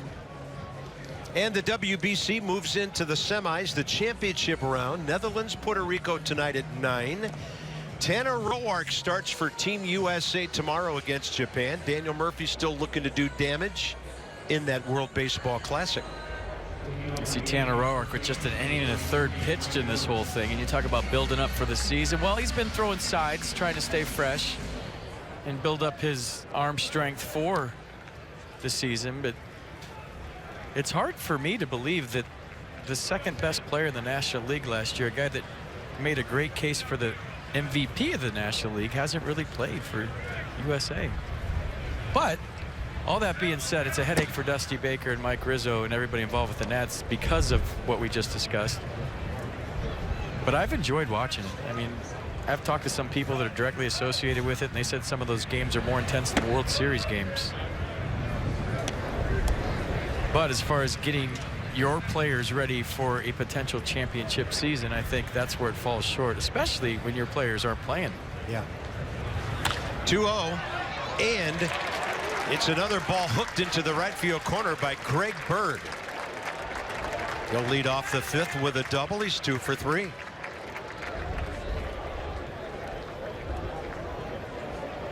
So that's how Jeremy Guthrie is greeted. Guthrie in spring training, 6 games, 1 start, 8 1/3, 5 hits, couple of runs, 3 walks, 8 strikeouts.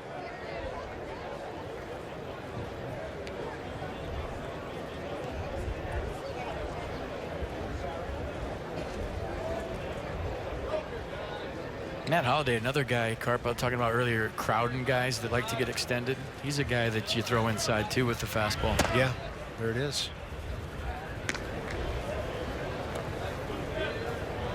Holiday, 303 career hitter. He's won a batting championship. He's a slugger who hits for high average, and he seldom strikes out 100 times in a season. 13 years, Rockies, A's, Cardinals. That was ticketed for the TV booth, but the 30-foot screen stopped a souvenir, and I'm pretty happy about it. Or an injury. You got it.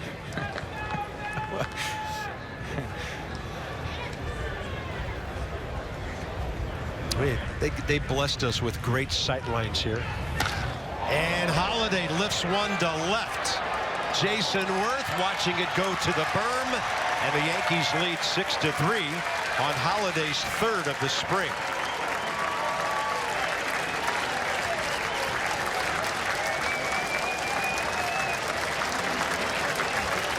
They've got some power to replace on this team, and they're counting on him to do it. So just a crosswind from right center to left field didn't really affect this ball. He hit it well. And he knew it. Jason Worth, just in case the wind holds it up, gave it a good try. But that one off the bat was a homer.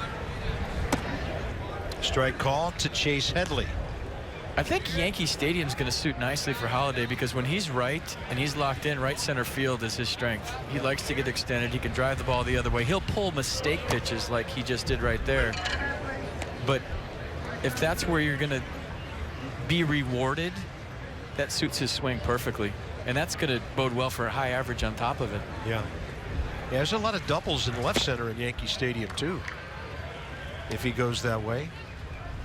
He'll be a good veteran presence for all these kids on this team. Chase Headley's had a good day. A walk, a run, and a base hit.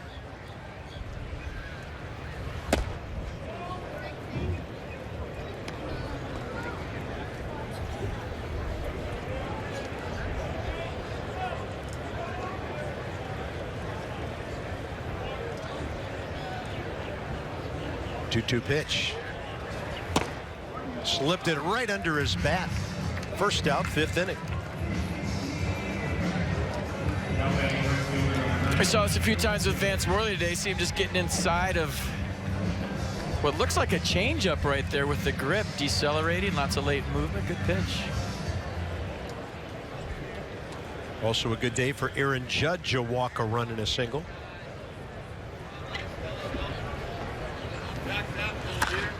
And he gets under one out to center. A home run in this ballpark usually, kind of like the one Bryce hit earlier in the game. 2 outs. Wind pattern different today, although it has shifted now a little bit right to left as opposed to straight in like it was earlier.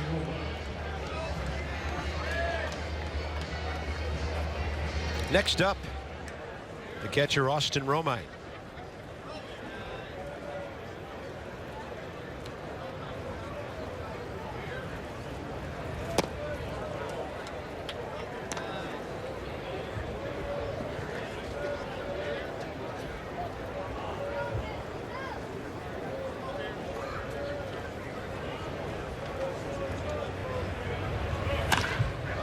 Right side, well hit. Behind it is Drew. Guthrie battles back to get 3 in a row after the Matt Holliday 2-run homer. Bryce Harper's hit 6 this spring. He'll lead off bottom 5. Nats are now down by 3.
6-3 Yankees as we cruise to the bottom of the 5th inning.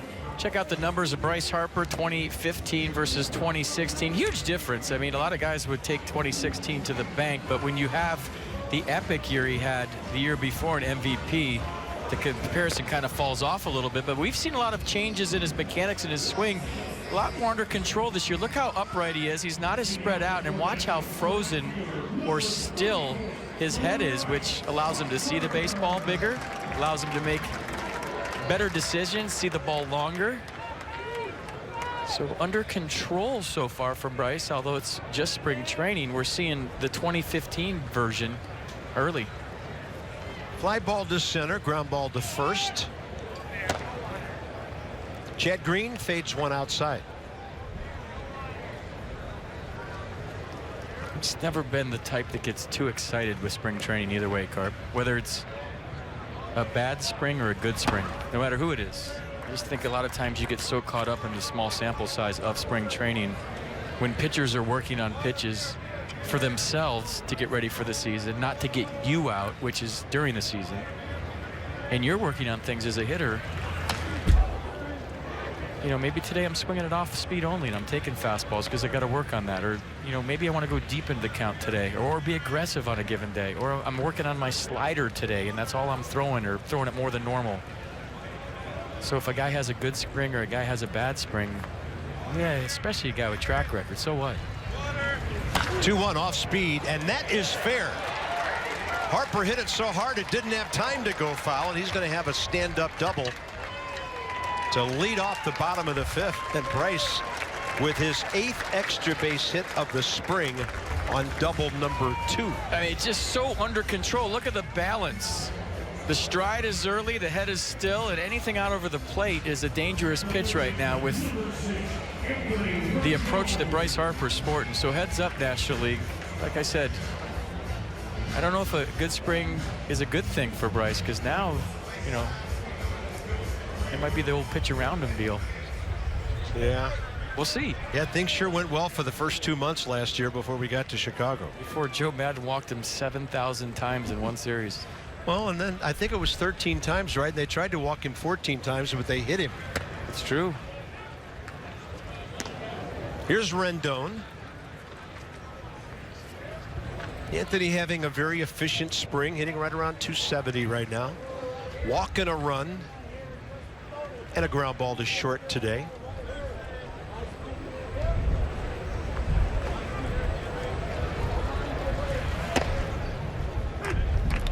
That was a Curly W high fastball for a strike. 1-1.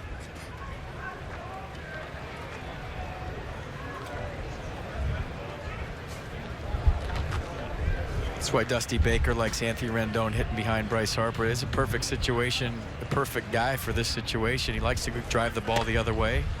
He's a run producer.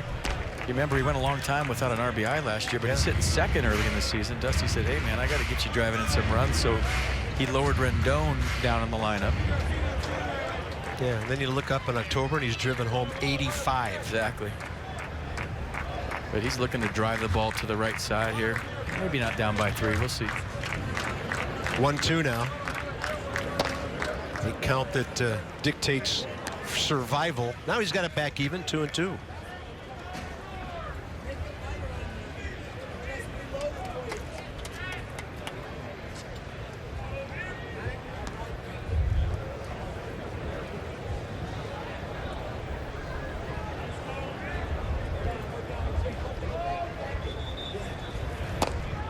And a good eye on a breaking ball, diving down and away. 3 p.m. in the East, the ballpark of the Palm Beaches. The Nats 9-9-4 this spring. Yankees are 17-6. Dan at the dugout, FP and Bob upstairs here, enjoying a lovely, cool day in West Palm Beach. Payoff pitch, nobody out. Rendon takes it perfectly the other way. Harper will stop at third. Billy McKinney returns it, and the Nats are in business with Ryan Zimmerman coming up 5th inning. That's just a beautiful piece of hitting by Anthony Rendon. Look at him back this off-speed pitch up. What's that mean? Well, he's letting it travel deep. He's got 2 strikes. He's in defense mode. But still, his whole thought process that at bat was hit the ball hard the other way. Even though his ball club is down by 3 runs, he's working on that at bat for the season. He's sporting a mid-season mullet right now at first base. Ryan Zimmerman, over his last 2 games, has been on base 6 times in a row. 4 hits, 2 walks. He's 8 for 11 after his up-the-middle base hit in the 3rd. And he was up there pumping, trying to do damage. Dusty wants him to be more aggressive this year early in the count. I think he tried to do that a lot last year. The swing just wasn't letting him be productive early in the count. And plus, when you've been a guy that's taken a lot of pitches your whole career, it feels weird to swing early in the count when you've never done it before.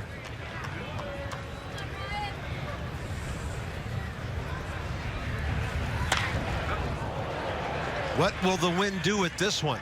Might keep it in play, and it will. Right over at the barrier for Greg Bird. 1 out.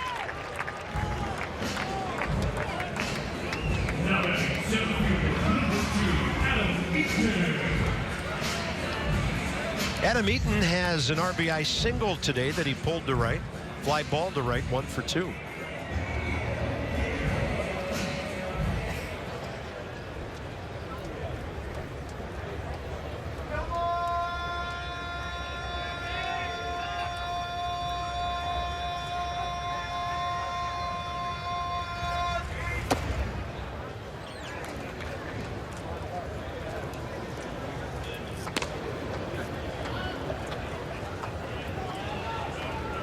Might be mistaken, but I feel like the games we've done on television and that he's been down in the order a lot.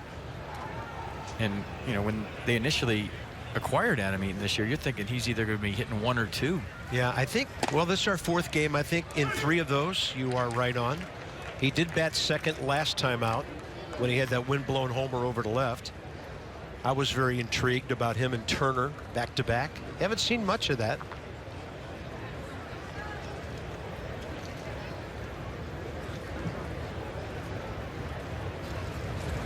Murphy's return, of course, will have a big influence on how Dusty lined things up.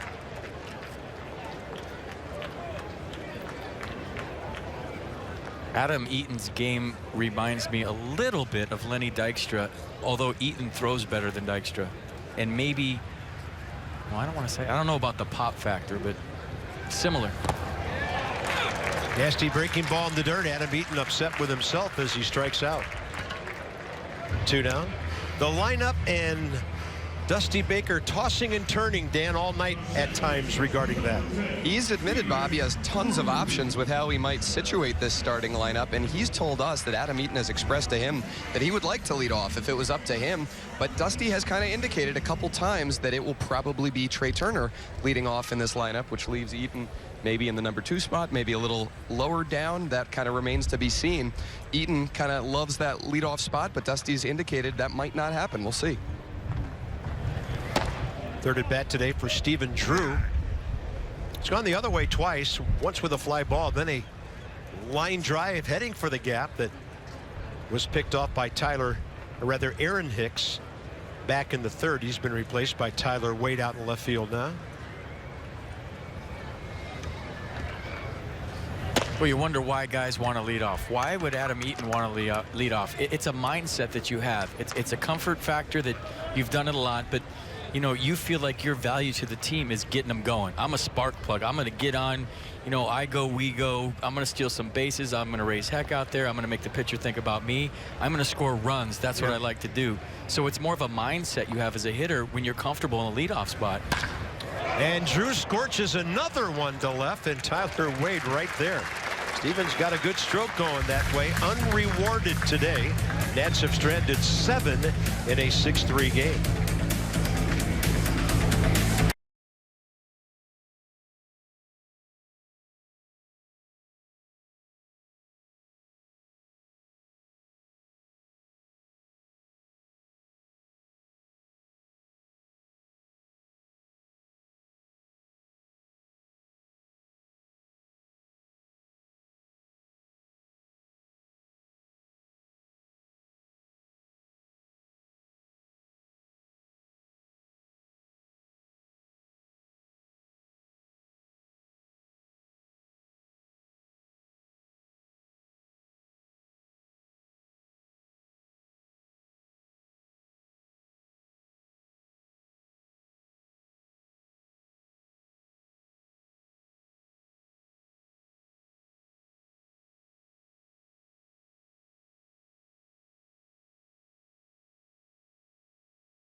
ballpark at the Palm Beaches. Wind blowing in from right field. Beautiful day for baseball. 6-3 Yankees. 2017 single game tickets are on sale now. You won't want to miss the best matchups and hottest giveaways of the season.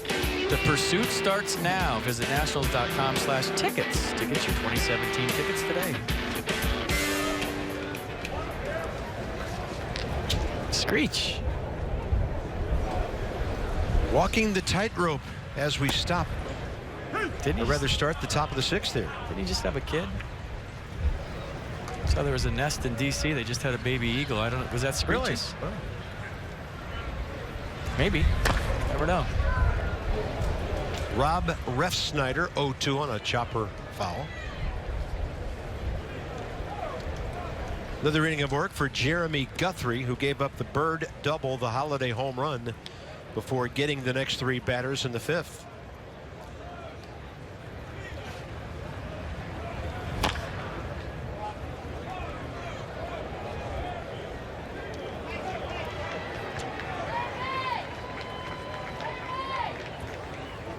Does Screech migrate down here for the winter? He's been seen down here a number of times. Swing and a miss. Great 0-2 pitch. Unreachable. 4 straight for Guthrie.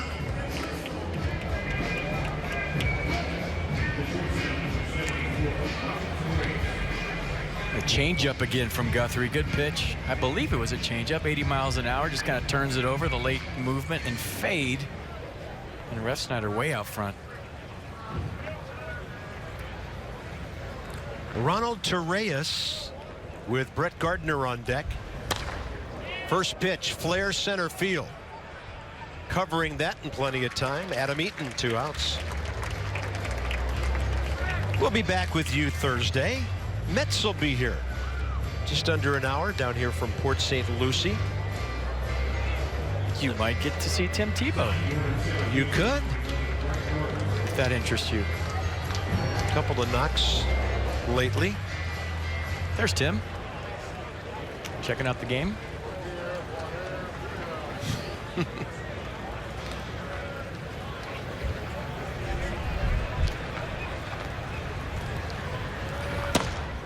And Guthrie pours one in there to Brett Gardner, who's 1 for 3 with a 2-run single, a flare to left back in the 2nd. Our last spring training game down here on TV will be a week from tomorrow, and we'll see the Marlins. Gardner's going to lay one down. Lobaton will pounce and throws him out, and the 6-3 reach of Ryan Zimmerman did not hurt at all on that play. Well done by Lobaton and Zim. Fire.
As we go to the bottom of the 6th inning. Little game summary. Adam Lind 2-run double, high fastball away, hit it down left field corner. Matt Holliday with a 2-run tater, but Bryce Harper has been in full effect today with the bat and the glove. Check out the catch. Best part about this catch is that he didn't get hurt. Watch the glove kind of turn over, but the wrist stayed in place, so nice. Jason Worth was having flashbacks in left field. He doesn't like to see that. And then the double down the right field line. Hit the ball hard his first time up as well. So a nice little day's work for the Nats right fielder. Jose Lobaton for 1 with a walk. Another inning for Chad Green from the Yankees bullpen. Fastball up and away.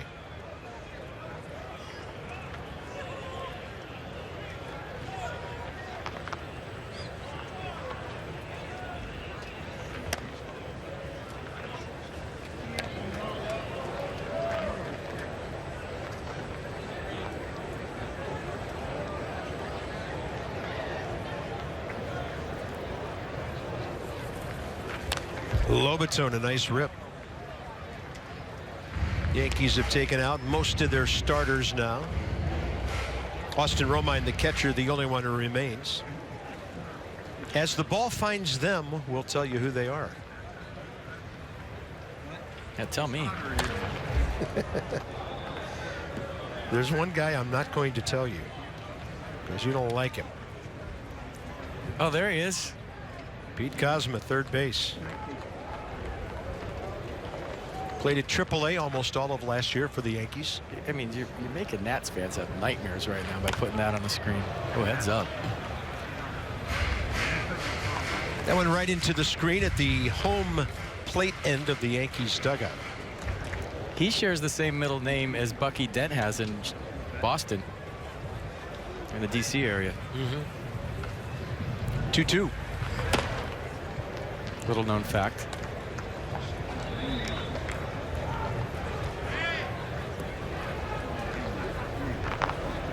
And among others into the game, Donovan Solano, Jonathan's kid brother, over at first base. Ball's going to go to the right side for Ruben Tejada, the longtime Met. 1 out. For more on the Solanos, here's Kolko. Bob was actually just talking to Jonathan Solano a couple minutes ago about the time that he and his brother spent together with Team Columbia in the WBC. He raved about the experience. Jonathan did. Said it was amazing playing with his brother, playing with some guys who he hadn't played with since he was 14, 15 years old. Said the entire experience was fantastic. A disappointing result in the end for Team Columbia, but they got to a place that they won't have to qualify, or they won't have to go through the various seeding processes for the next WBC because they advanced to a certain point. Raved about the experience, said it was just tremendous playing alongside his brother and some of his countrymen. Yeah, playing for your country, the ultimate honor in many sports. That's the dilemma that Tanner Roark and Daniel Murphy face, right? They signed up for it. It's an amazing experience. You see Joe Nathan getting loose. You want to represent your country, and the games are so intense.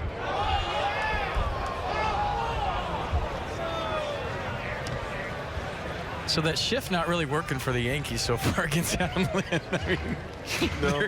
they're all over there, and he's hitting it. Oops, over there. I mean, come on, guys. He's been in the American League forever. 1 ball, 2 strikes, and that's low and in. Spring training on the telestrator, too. I actually had practice before I went on today. We have a new one. Better watch it. We're going to rename you Etch-a-Sketch. Well, it usually gets taken away from me, so. 2-2 to Lind. That's Pete Kozma, looks like, over there. Third baseman went over to the second base side. 2 outs. National Spring Training is always live with MLB.com at-bat mobile app. Stay connected all spring with radio broadcasts, video highlights, stats, and news. Download MLB.com at-bat today. It's your #1 app for live baseball. 4th at bat for Trey Turner. Yeah, everybody on Team Puerto Rico has dyed their hair blonde, and he is with it. He dyed his beard blonde. You see that? Cool.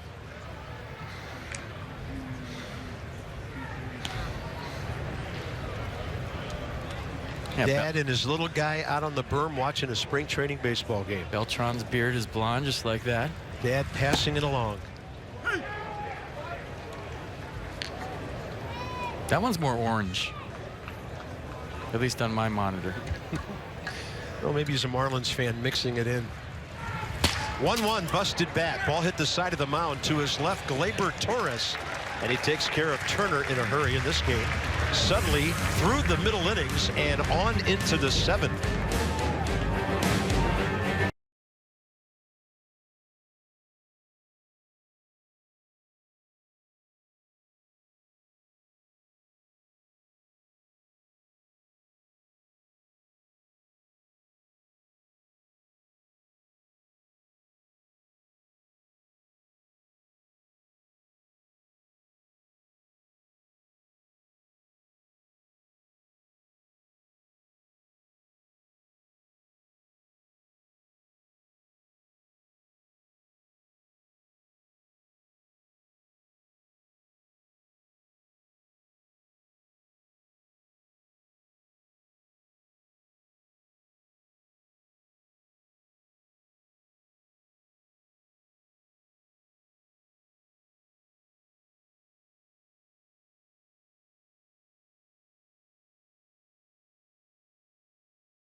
Cool day at the ballpark of the Palm Beaches. We go to the 7th.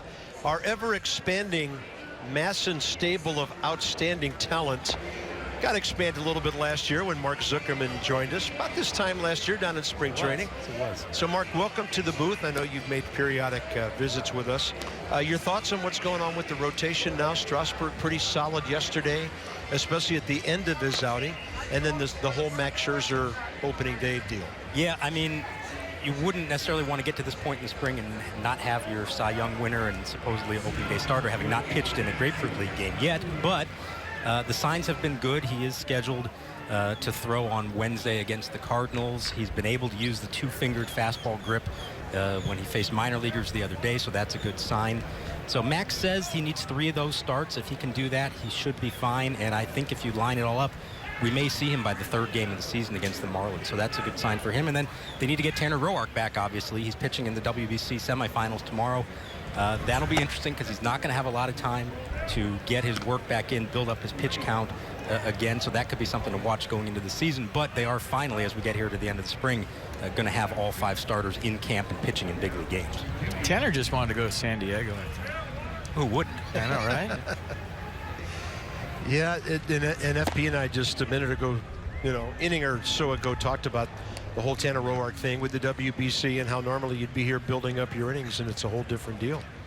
It is, and, you can't blame Jim Leland. He's trying to win these games, and he's got to use the guys that he thinks are best in the right situations. But when Tanner left camp, then I don't think the Nationals were expecting that he would only be throwing 1 1/3 innings over the course of 2 weeks, which is what it's been now. That's not an ideal situation.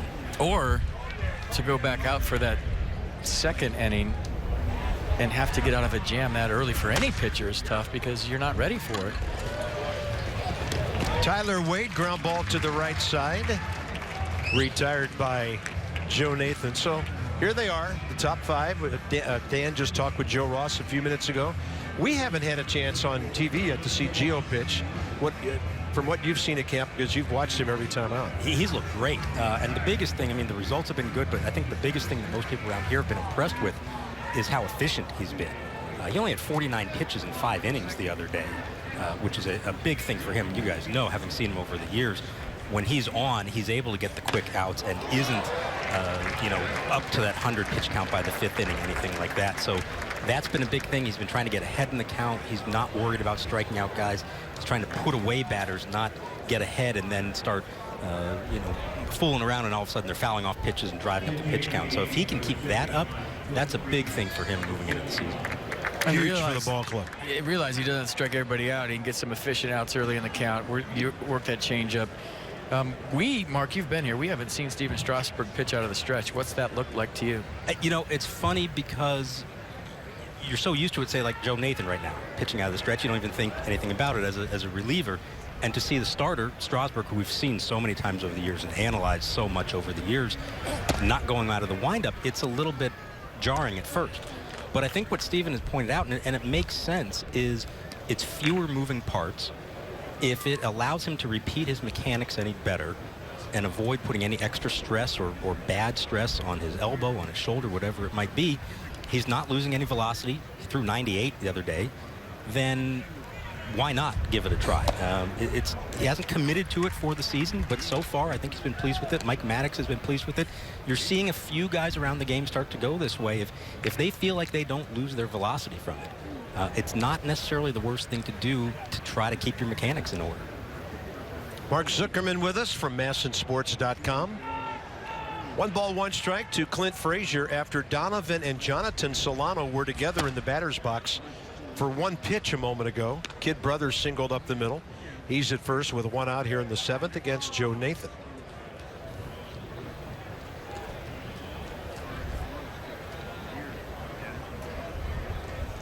Only substitute defensively for the Nats is Solano behind the plate. And a 2-1 pitch with 1 out. Left side Rendon had to back up. Pivot, Drew, and beating it out, Clint Frazier.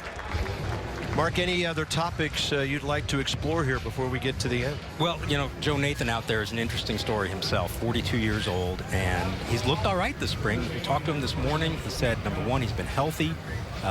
Feels like he has come a long way since he returned last season from the second Tommy John surgery.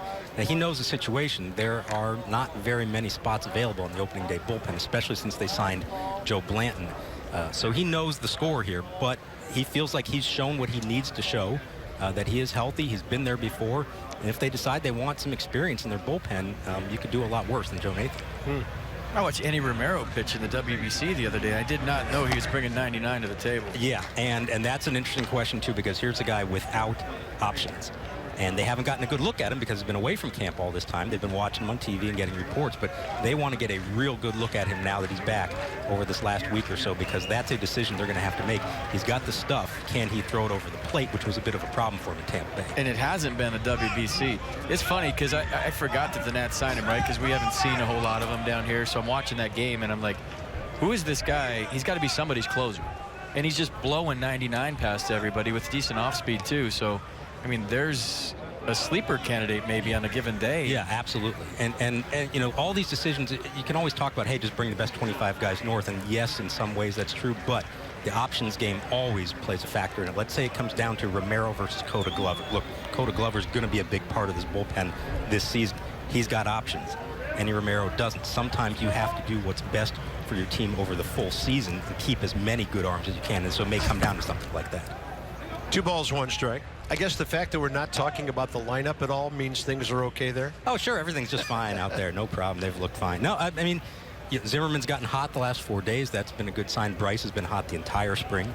That's obviously been a good thing. They need to get Wieters going a little bit because he was late to get to camp. But no, I think they feel good. Everybody's healthy. I think they feel good about what their lineup could be. It's more a question at this point of how Dusty Baker actually lines them up, because there's a lot of options, a lot of ways he can go with this. Yeah, the resurgent Zimmerman, another good day today. You enjoying your time down here in West Palm? This is nice. Right? I mean, forget about just how nice West Palm is itself, but the convenience of everything. And I think the players have noticed it too. When you're only driving 15 minutes to a road game in Jupiter, sometimes driving 0 minutes to a road game that's in your own ballpark, I think it's made a huge difference and will probably keep these guys fresher when they get up north to start the season, because you've only had a handful of trips that are more than 15 minutes, a couple 45-minute drives. That makes a difference, I think. It allows you to play back-to-back games where maybe you wouldn't if it was a long trip the second day. But of their 34 games, 27 are played in Palm Beach County, and then you got Roger Dean Stadium just 12 miles away. They play a handful of games against the Astros right here. So when you're getting your work done, you talk about the time spent on the road. versus the time you could be in the weight room or in the cage or, you know, running if you're a pitcher. It's huge. Yeah, and having the minor league fields literally right behind us here, so that you need a guy who needs to go get some extra at-bats. They can do that and still play in the game, maybe even, as opposed to Vieira, where it was down the road away. So, no, I think it's been a major upgrade in a lot of ways, and I think you may see a difference early in the season because of it. Joe Nathan strikes out Pete Kozma. Mark Zuckerman, thanks for your time, buddy. My pleasure. Anytime, guys. All right, we'll see you Thursday and next week. That's Mark from MASNsports.com. Good inning for Joe Nathan.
Crowd settling in after the 7th inning stretch. Beautiful day here at West Palm. Starters, almost all of them still in. Worth, Harper, Rendon, all looking for 4th at bats here at the bottom of the 7th. And that is a top spin hot shot. Pete Kozma plays it well over on the third base side. 1 out. Jason Worth 0 for 3 with a walk today. Pretty nice play by Pete Kozma going to his right. Kind of an in-between hop that he made look simple. That's a tough play, and then he stands straight up, throws it right over the top. A strong throw right on the money, taking a couple of bases away from Jason Worth. Out of the same high school in Oklahoma that Dylan Bundy came from. So that's it. Harper will face another pitcher in a moment.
This copyrighted telecast is presented by authority of the Washington Nationals and may not be reproduced or retransmitted in any form.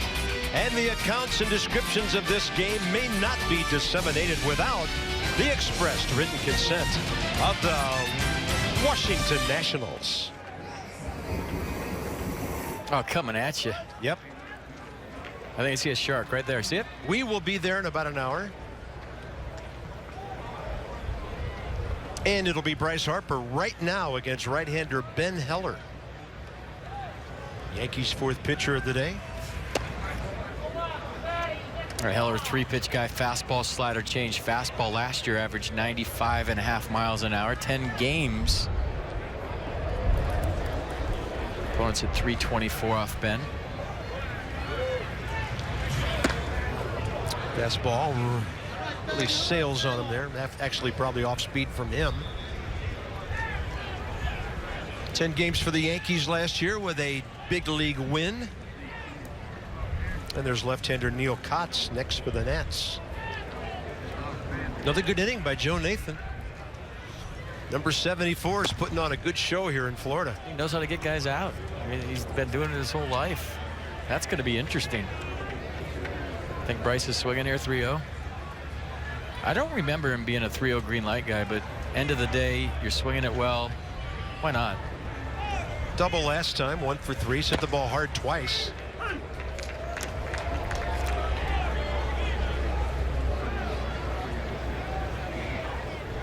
He's all yours, Ben. He's all yours.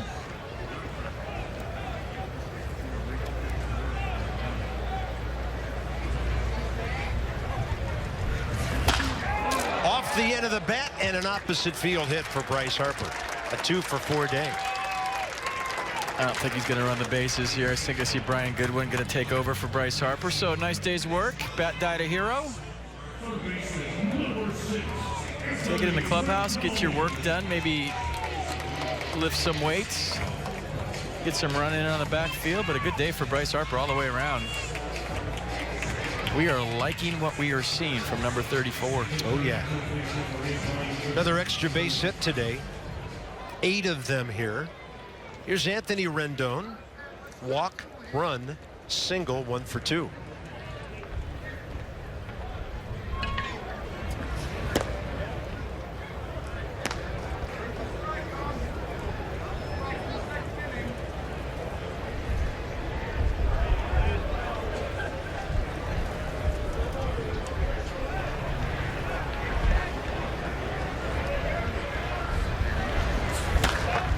Rendon taking a big swing. Clint Robinson next for Ryan Zimmerman.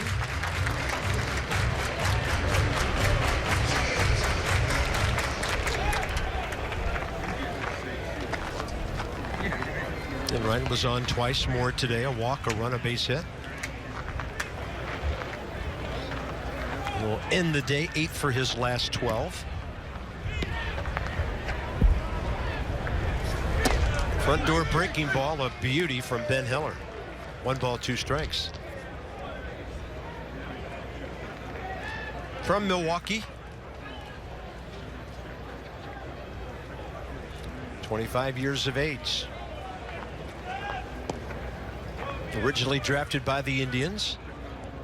And a 1-2 pitch. Rendon's got a quick bat going right now. Oh, he got a quick bat going. That's what you marvel at when you watch him hit on a daily basis, is how long he lets the ball travel because of his quick hands and his bat speed. He can wait just a tick longer than most hitters to make his decision.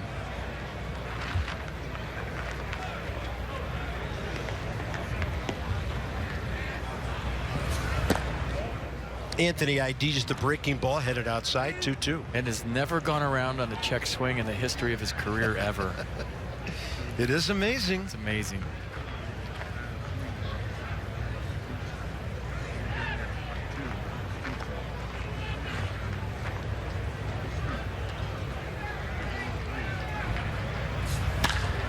In the air to center for Dustin Fowler.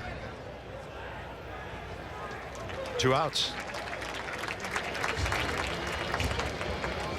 Now we'll see Clint Robinson for the first time. Clint is 6 for 34 with 4 RBIs.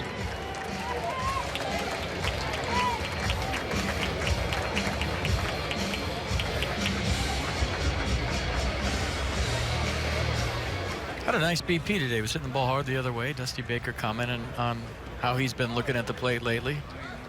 Starting to get that rhythm, but this is go time if you're Clint Robinson, because you don't know how that 25-man thing is going to shake out. And it's not a good feeling, trust me. It's a lot of sleepless nights late in spring when you're wondering what's going on and what people are thinking, and the only thing you can do as a player is control what you can control, and that's what he's doing right here.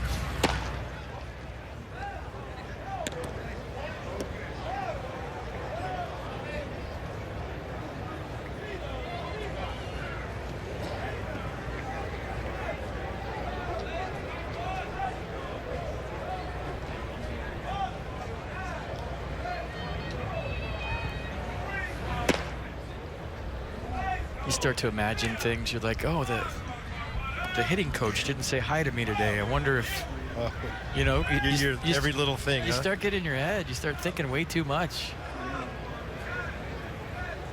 You read some things in a paper. You start.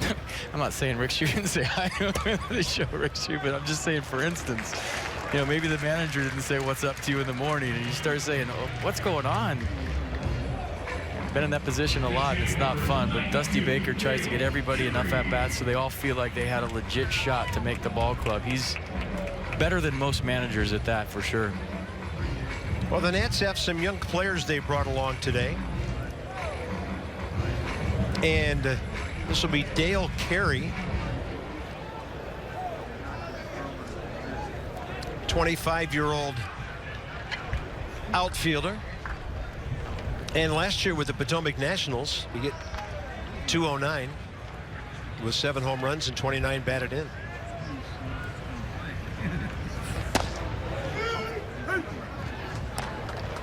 Takes over for Adam Eaton.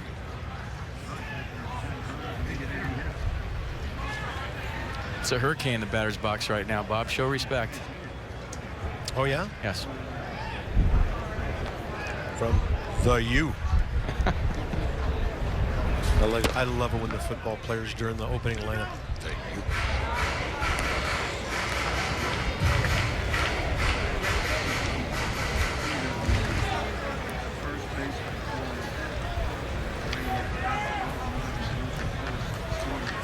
It's that guy in the Cardinals shirt right there. He's going doubleheader for sure. Yeah, I think so. He's smart. He got here early. If I had those seats, I'd watch both games too. Yeah, he'll have to have 2 separate admissions. I'm sure they'll clear this place out. You can't just hide in a bathroom.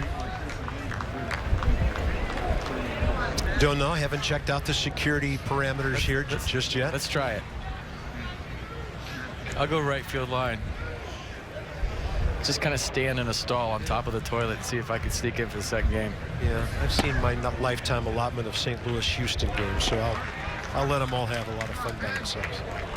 2 on 1 out. Nets trying to battle back here. 6-3, bottom of the 7th. Irving Falou is on deck behind Dale Carey.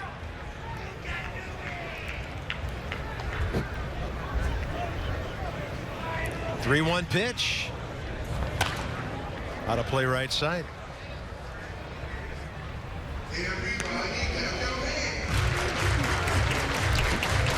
Dale Carey, sometimes referred to as DK, 7th rounder for the Nats 3 years ago.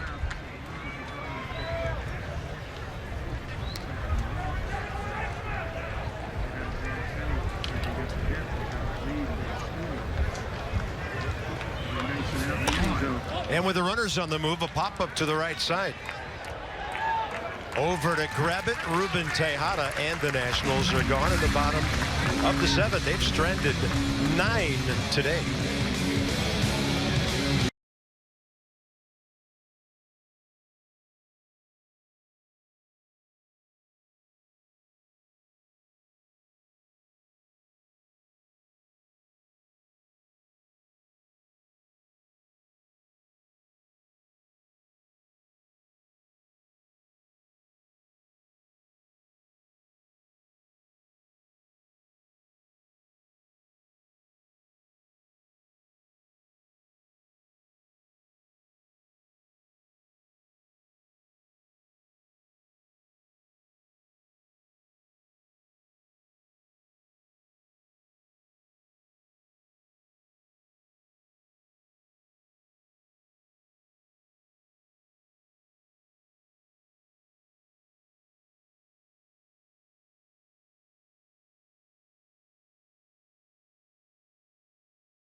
Check out the team store here at the ballpark of the Palm Beaches.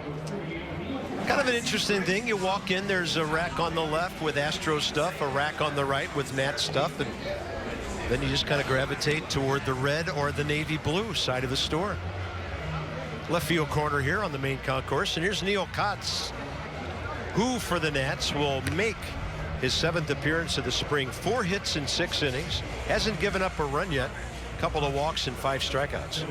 Yeah, fastball, slider, cut fastball for Kotz. A fastball with a couple of ball clubs in 2015 averaged 89.9 miles an hour.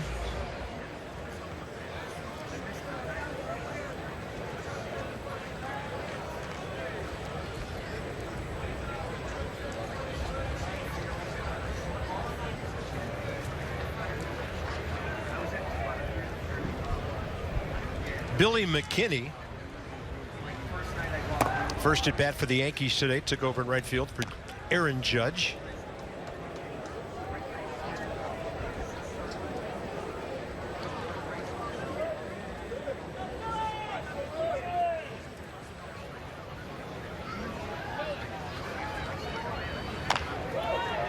Past the mound, Trey Turner's gone all the way today, and he can't get it. He knew he had to hurry because McKinney was flying down the line, and I wouldn't be surprised to see a base hit called on that. So I think where Trey got in trouble here is he tried to field it with 2 hands. A lot of times you see a shortstop just kind of field this off the left, throw it off the right, but watch him set up here with both hands, and he was going to fling it underhand basically, but might have been better off with just the left on the run, transferring it to the right, but the ball stayed down, and that's where it got all weird. Might have been safe anyways, but just fun to look at a couple of more times. Yankees catcher Austin Romine has gone all the way and has his first hit of the day. So back-to-back hits for New York here in the 8th. And with more on Trey, here's Dan.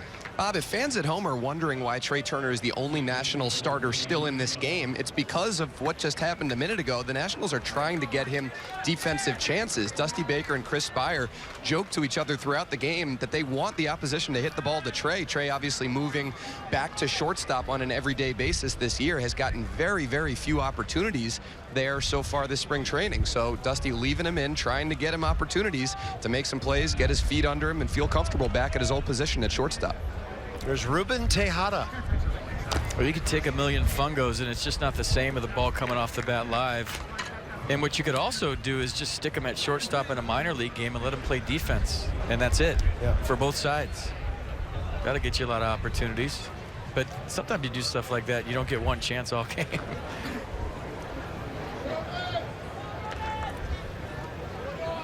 Yeah, and then before you know it, it's opening day and things are flying around the infield.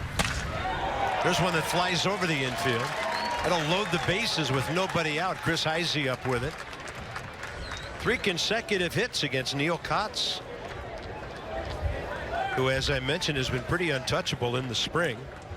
Gleyber Torres came in last inning to replace Ronald Torreyes at shortstop. He'll be the hitter for the Yankees here.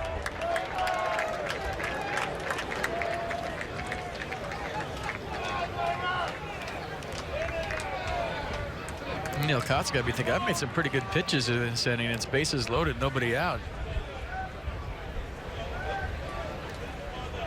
Infield in.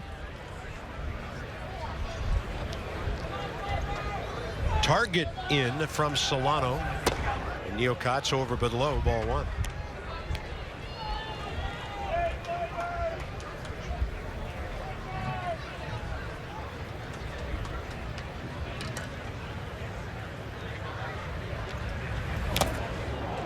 Foul tip.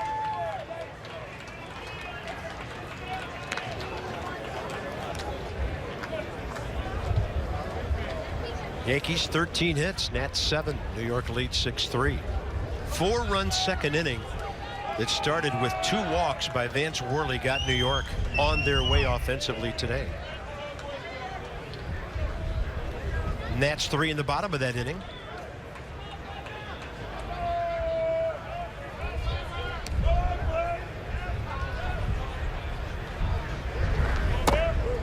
It's a good pitch.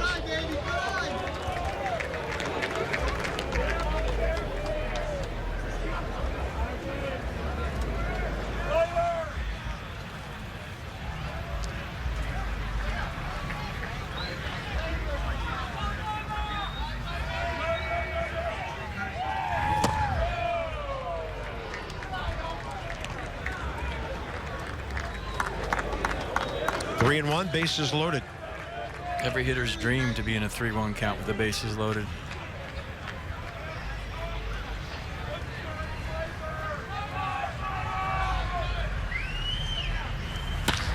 That's well hit to left center. That'll make it at least 8-3. Over to cut it off, DK Carey. Throw into second. Runner is safe. And the Yankees lead 8-3.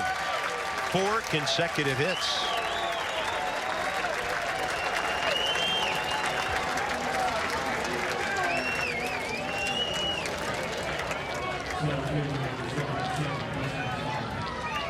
Torres in the driver's seat, 3-1 count, got a pitch up, knew exactly what to do with it.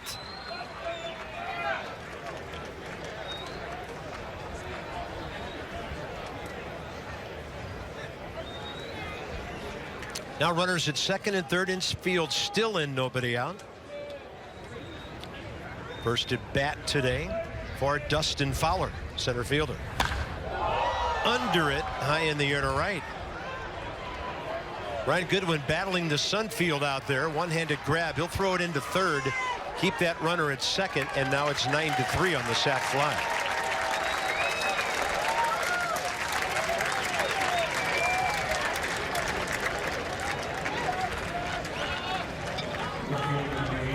That'll bring in Tyler Wade, the left fielder.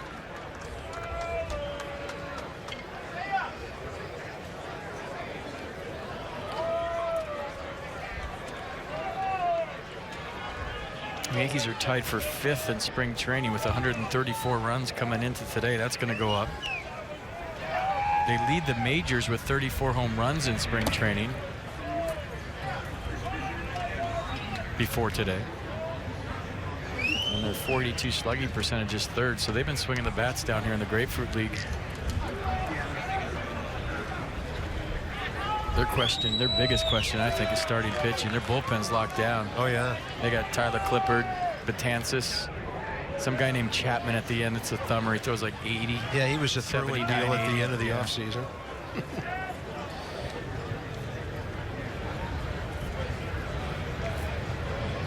1-0 pitch. Well, Tyler Clippard's come full circle now, and that's got him from the Yankees in the famous Jonathan Albaladeo deal years ago. Has there been a post headlines yet that says Yankee Clippard? I don't know. Has to be, right? You would think. 2-0 pitch, fastball up. Solano whips it down to Turner. Slaps down the tag a little bit too late on Torres. Jonathan likes to bounce around back there and be very athletic. Well, Paul Nauert's been around too long in a 9-3 spring training game not to call this guy out. I mean, he's a veteran umpire, and he should be looking for outs right there.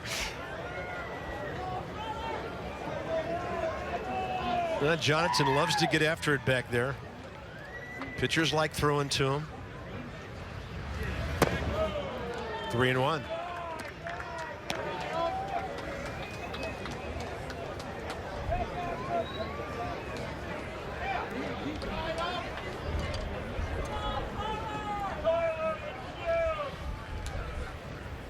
Tyler Clippard not on the travel roster, by the way. Jammed him. The ball's got some spin on it, out to Trey Turner from behind the bag. 2 outs. Torres to third. And another at bat for Donovan Solano. He's going to tap his brother's shin guards? Evidently not. Maybe they did that the first time and we missed it. It was only a 1-pitch at bat before he singled up the middle. See how he pitches his brother. I mean, he has the best scouting report of anybody, right? He went curveball, first pitch.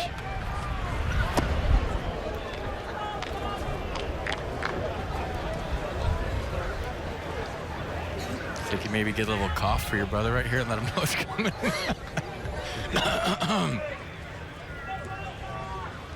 Now, come on. You got umpires doing stuff. You got catchers doing stuff. Sorry, I'm losing it here.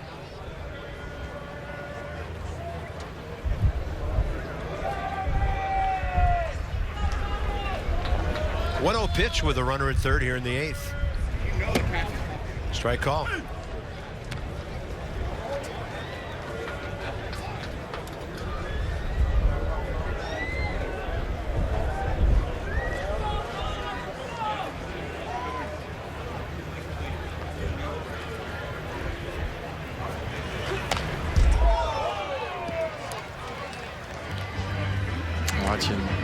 Donovan played for the Marlins over the years. He reminds me a lot of Martin Prado. Yeah, a lot of similarities to their game. Really good defensive player as well. It's all over the place. Prado obviously a little more pop and polished player, but similar. Big brother wants to pitch up, and the little brother popped it up out of play.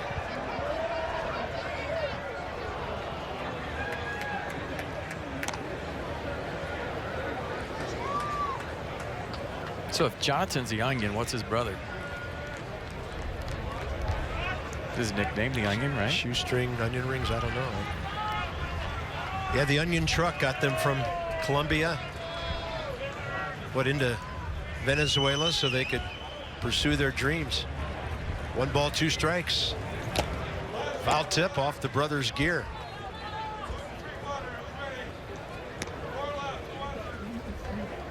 See, he's going north and south with him. He wanted the pitch before up. That one he wanted in the dirt.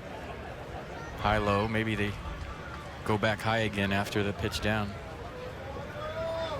He wants it in the dirt. Tapping the dirt once, and Neil Kotz buries the breaking ball.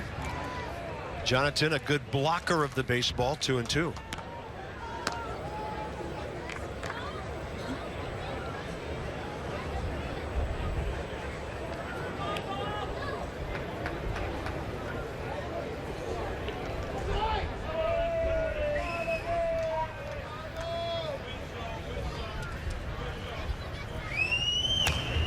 Good rip.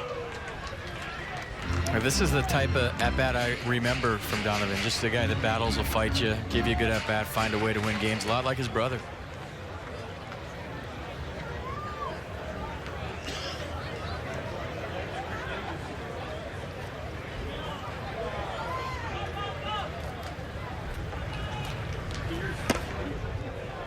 Now it's 3-2.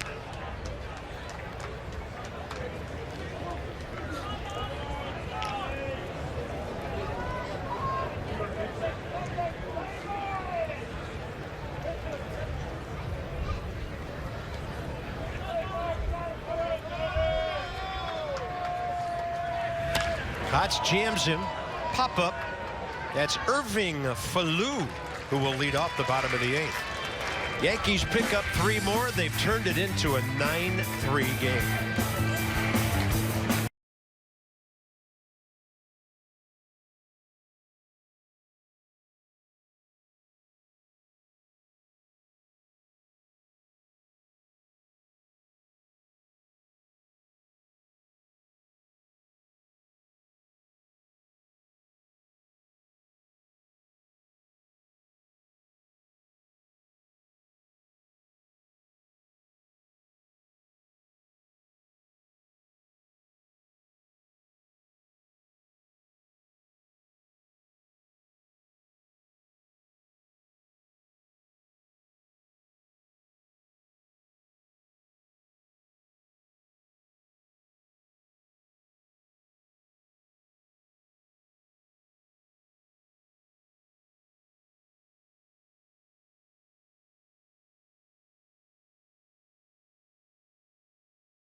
Day for the fans in the shade, easy chairs on the berm, you name it. It's been a wonderful day here at the ballpark.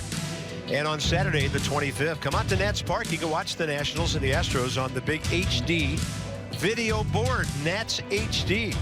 Admission free, gates open at 12:30. And while you're there, select a seat. It's our watch party and select a seat event. So if you want a season plan for this year, call 202-675-NATS or email ticketinfo@nationals.com. to check it out and then do it live at the ballpark on Saturday. Well, the other kid's got the right idea rolling down the hill. Jonathan Holder is the new pitcher for the Yankees. 23 years of age, out of Gulfport, Mississippi. Pitched at Mississippi State in the SEC and 8 games at the big league level with the Yankees last year. A fastball, cutter, curveball change. Fastball 93, and you almost have to pitch the 8th inning with that last name, don't you? Absolutely. Irving Feliu, 33 years of age, from Hato Rey of Puerto Rico. Been in minor leagues since 2003. Almost 1,500 minor league games. How about that? Major league career, 47 games. Still battling. Chasing the dream. Fly ball to right for Billy McKinney. 1 out. Next up, Jonathan Solano.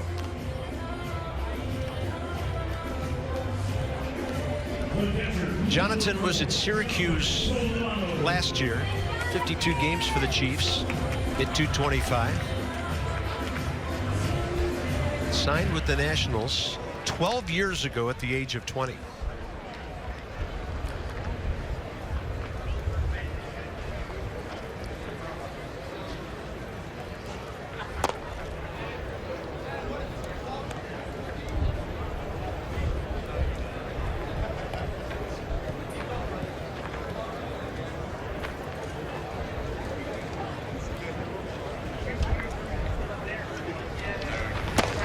Fastball up and away, 2-0.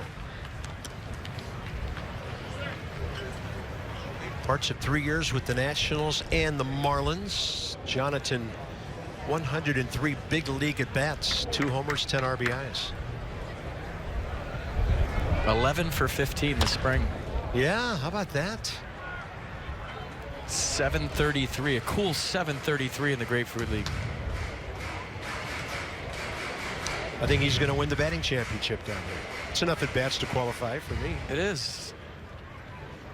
Coda Glover getting hot. All right. Yeah.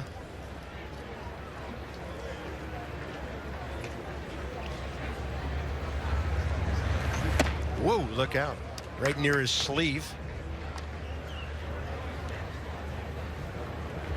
Ball game approaching the 3-hour mark, underway at 1:06 today.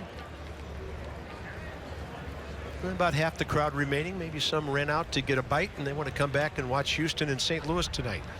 Rare day-night doubleheader in one ballpark involving 4 major league teams. I've never heard of such a thing. I hope they pull it off and they have a wonderful evening here. It's a very unique idea. Problem is, that's, you said 6:30, right, for that game? Yeah. It's 2.5 hours from right now. Early start. Right field would be a blast to play for the first inning or 2 of that game. Well, there's one road in here and one road out, right? Yep, and I'm glad we're taking the road out. It may take a while. Yeah, really, for the general public, coming in off of Haverhill Road on the west side of the complex, so about the only way in and out of here. The east side, which is military trails, pretty much where the players and the staff come in.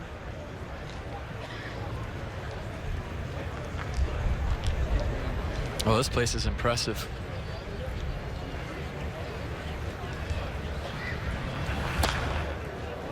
And then if you get on Military Trail and drive about 15 minutes straight north, you'll be very near where the Cardinals and the Marlins call home at Roger Dean Stadium up in Jupiter. Well, you could take Military Trail if you want 800 lights, or you can get on I-95. Or 95. Be there in like 10 minutes. Either way. Well, one's a little riskier than the other. 95, you'll be there in 48 seconds. Maybe. 3-2 with 1 out. And Solano hanging in there. That'll be out of play. This is what the Solanos do. They fight you. Both of them. Yeah, you get on I-95 around here, you better have your helmet on. Yeah. If you're not willing to do 10 miles an hour over the speed limit minimum, you're endangering yourself. Yeah, there you go. There they are. You can get to anywhere just by reading those signs. You can go to Orlando if you take the turnpike. You can go see alligators if you take the 710. Take your life into your own hands if you get on 95. And Jonathan Solano hangs tough with a foul tip.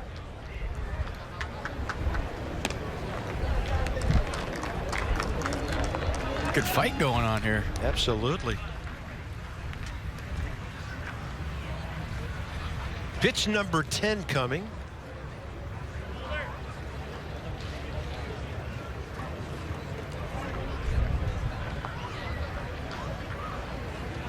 Three-two again.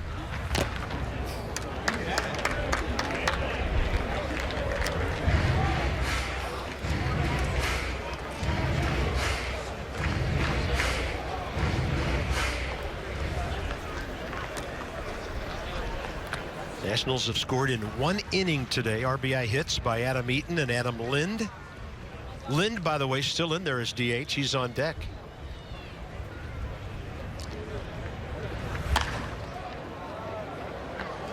And this is how you win a grapefruit batting championship right here. This is how you lead off the second game.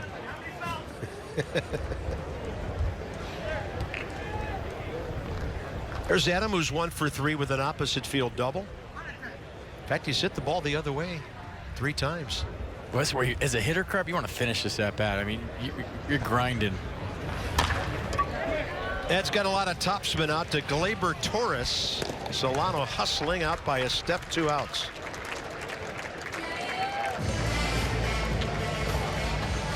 Trey Turner steps out on deck. Maybe a 5th at bat for him, either here or in the 9th. I'll tell you what, if Jonathan Solano gets called up this year, and we already know his energy behind the plate and what he does back there, and just gives you that at bat for a time period while he fills in for whoever, that's all you're asking for. Yeah.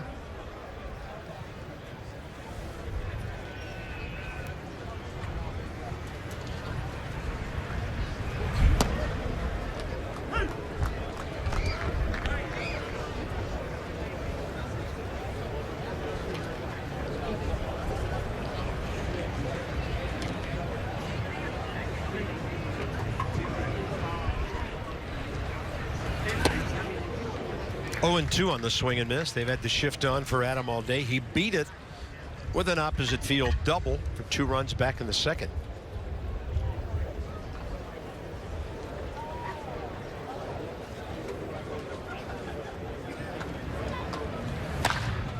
Under that one to right.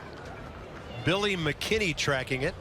It's going to fall in front of him to the second baseman, Ruben Tejada. That's it for the Nats. Bottom 8. Coda Glover next in line on the mound.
We go to the top of the 9th inning. Clint Frazier, Pete Kozma, Billy McKinney due up for New York.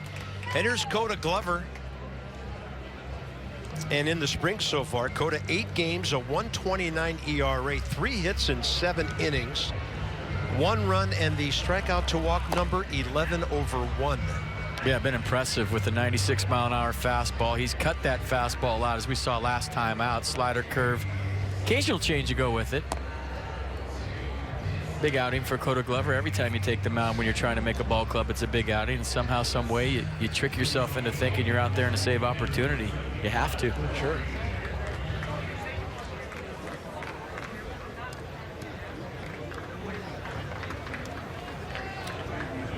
Clint Frazier took over for the DH Matt Holliday after Holliday went 1 for 3 with a 2-run homer.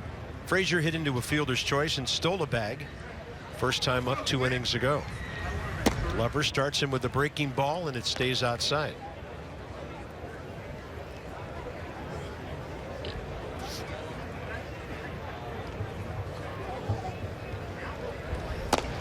Two and 0.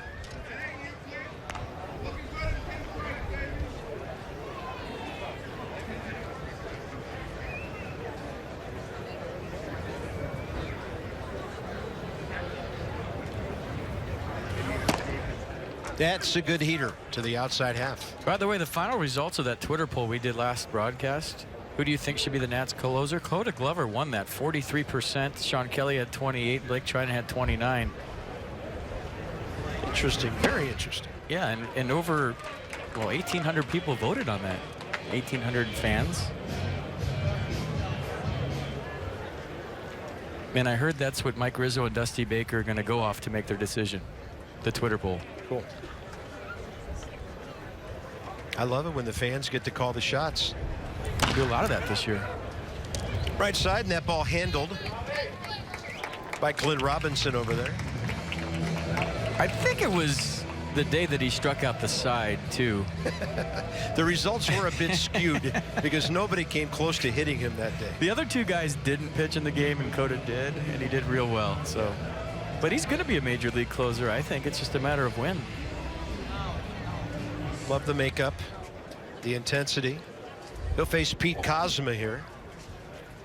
The stuff, the demeanor, everything, the mound presence, it all plays. It's just a matter of time before he gets the opportunity. Then once you get the opportunity, it's up to you. 24th birthday coming up in about 3 weeks. And a ball up the middle. I'm glad he didn't touch it with his bare hand. Trey Turner still makes the play. 2 outs. Pitchers will reach instinctively for a ball, and that can be dangerous. Well, Dusty Baker's getting his wish. Trey Turner gets another chance. Cota Glover, do not use your meat hand, and then watch Trey Turner going up the middle, showing some range, getting rid of it quick. We talked about that his last start that we showed you on Masson, that he's a shortstop that just likes to get rid of the baseball. He's got a good arm. It's not a cannon like Danny Espinosa's or Ian Desmond's for you Nats fans that are used to seeing that. But you know, there's different ways to do it. Trey's a guy that's going to get rid of it quick. Here's Billy McKinney. Don't go away. Trey Turner's going to lead off the bottom of the 9th. Heisey and Goodwin to follow. Busted bat and a base hit. McKinney 2 for 2.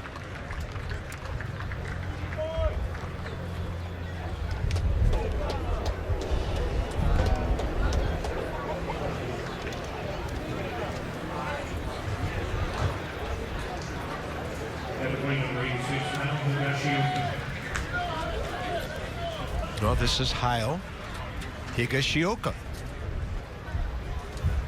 A catcher, but he's going to get an AB here, replacing Austin Romine.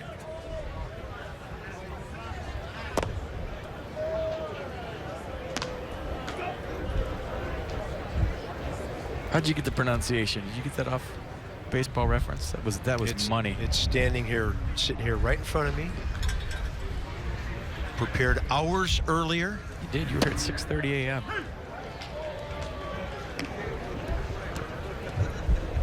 No, they hadn't even served the free breakfast at the hotel by then.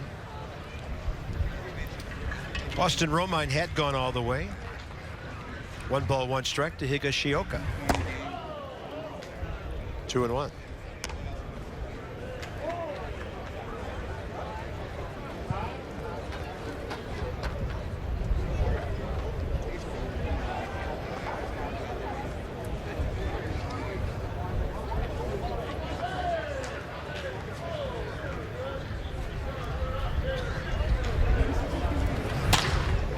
Might have busted that bat. Heisey broke bat, cruises in, makes the grab, and we're going to the bottom of the 9th. Trey Turner will lead it off, then Heisey and Goodwin. 9-3 Yankees.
To make a defensive play there in the top of the 9th. He'll get his 5th at bat here in the bottom of the inning. Jonathan Holder trying to nail this thing down for the Yankees.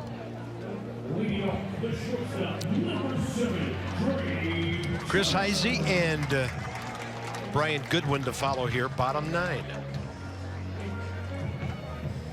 Good efficient inning for Coda Glover. Continues to dominate.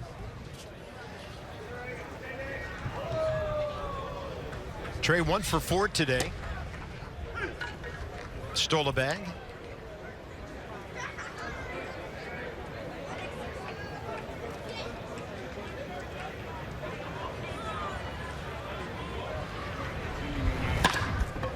Out to short for Gleyber Torres. Boy, he gets rid of the ball in a hurry. 1 out. Funny, Trey Turner's batting practice today, he's hitting ground ball after ground ball in the shortstop, and Dusty Baker, there's somewhere to the left, somewhere to the right. Dusty was saying that's a hit, that's not a hit. Trey didn't like his swing because he was coming around the baseball, and he was telling Dusty that those aren't hits during the game, and he's grounded out to short 3 times today. So it just goes to show you guys working on things, trying to manipulate the baseball during batting practice and how it translates maybe into the game. There's Chris Heisey. 273 spring, 3 RBIs. One of the few Nats who's ever been interviewed before he came into the game. That one is right off the end of the bat, and Ruben Tejada cruises out, 2 outs. Thursday, day game against the Mets. 1 o'clock, FP and I will join you here from the ballpark of the Palm Beaches. Our first look at those New Yorkers this spring. Get to meet the Mets. Yeah, and then next Tuesday, week from tomorrow, the Marlins.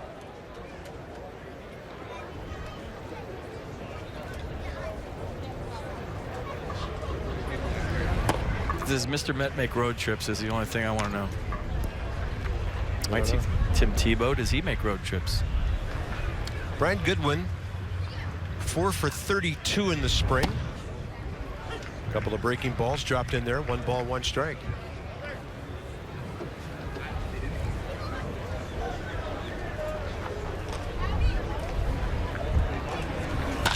That ball is ripped, but it's right at the second baseman. And in 3 hours and 11 minutes, the Yankees pound out 15 hits, score 9 runs, and beat the Nationals 9-3. New York is now 18-6 in spring training this year, the best record in all of baseball. For Dan Colco and FP Santangelo, I'm Bob Carpenter. Not a whole lot to enjoy about the result, but Bryce Harper swung the bat well today. Couple of RBI hits by Adam Eaton and Adam Lind to bag for Trey Turner. At our next telecast, Mets here on Thursday. This has been a presentation of Masson. We'll see you then for Washington and New York. So long for just a while.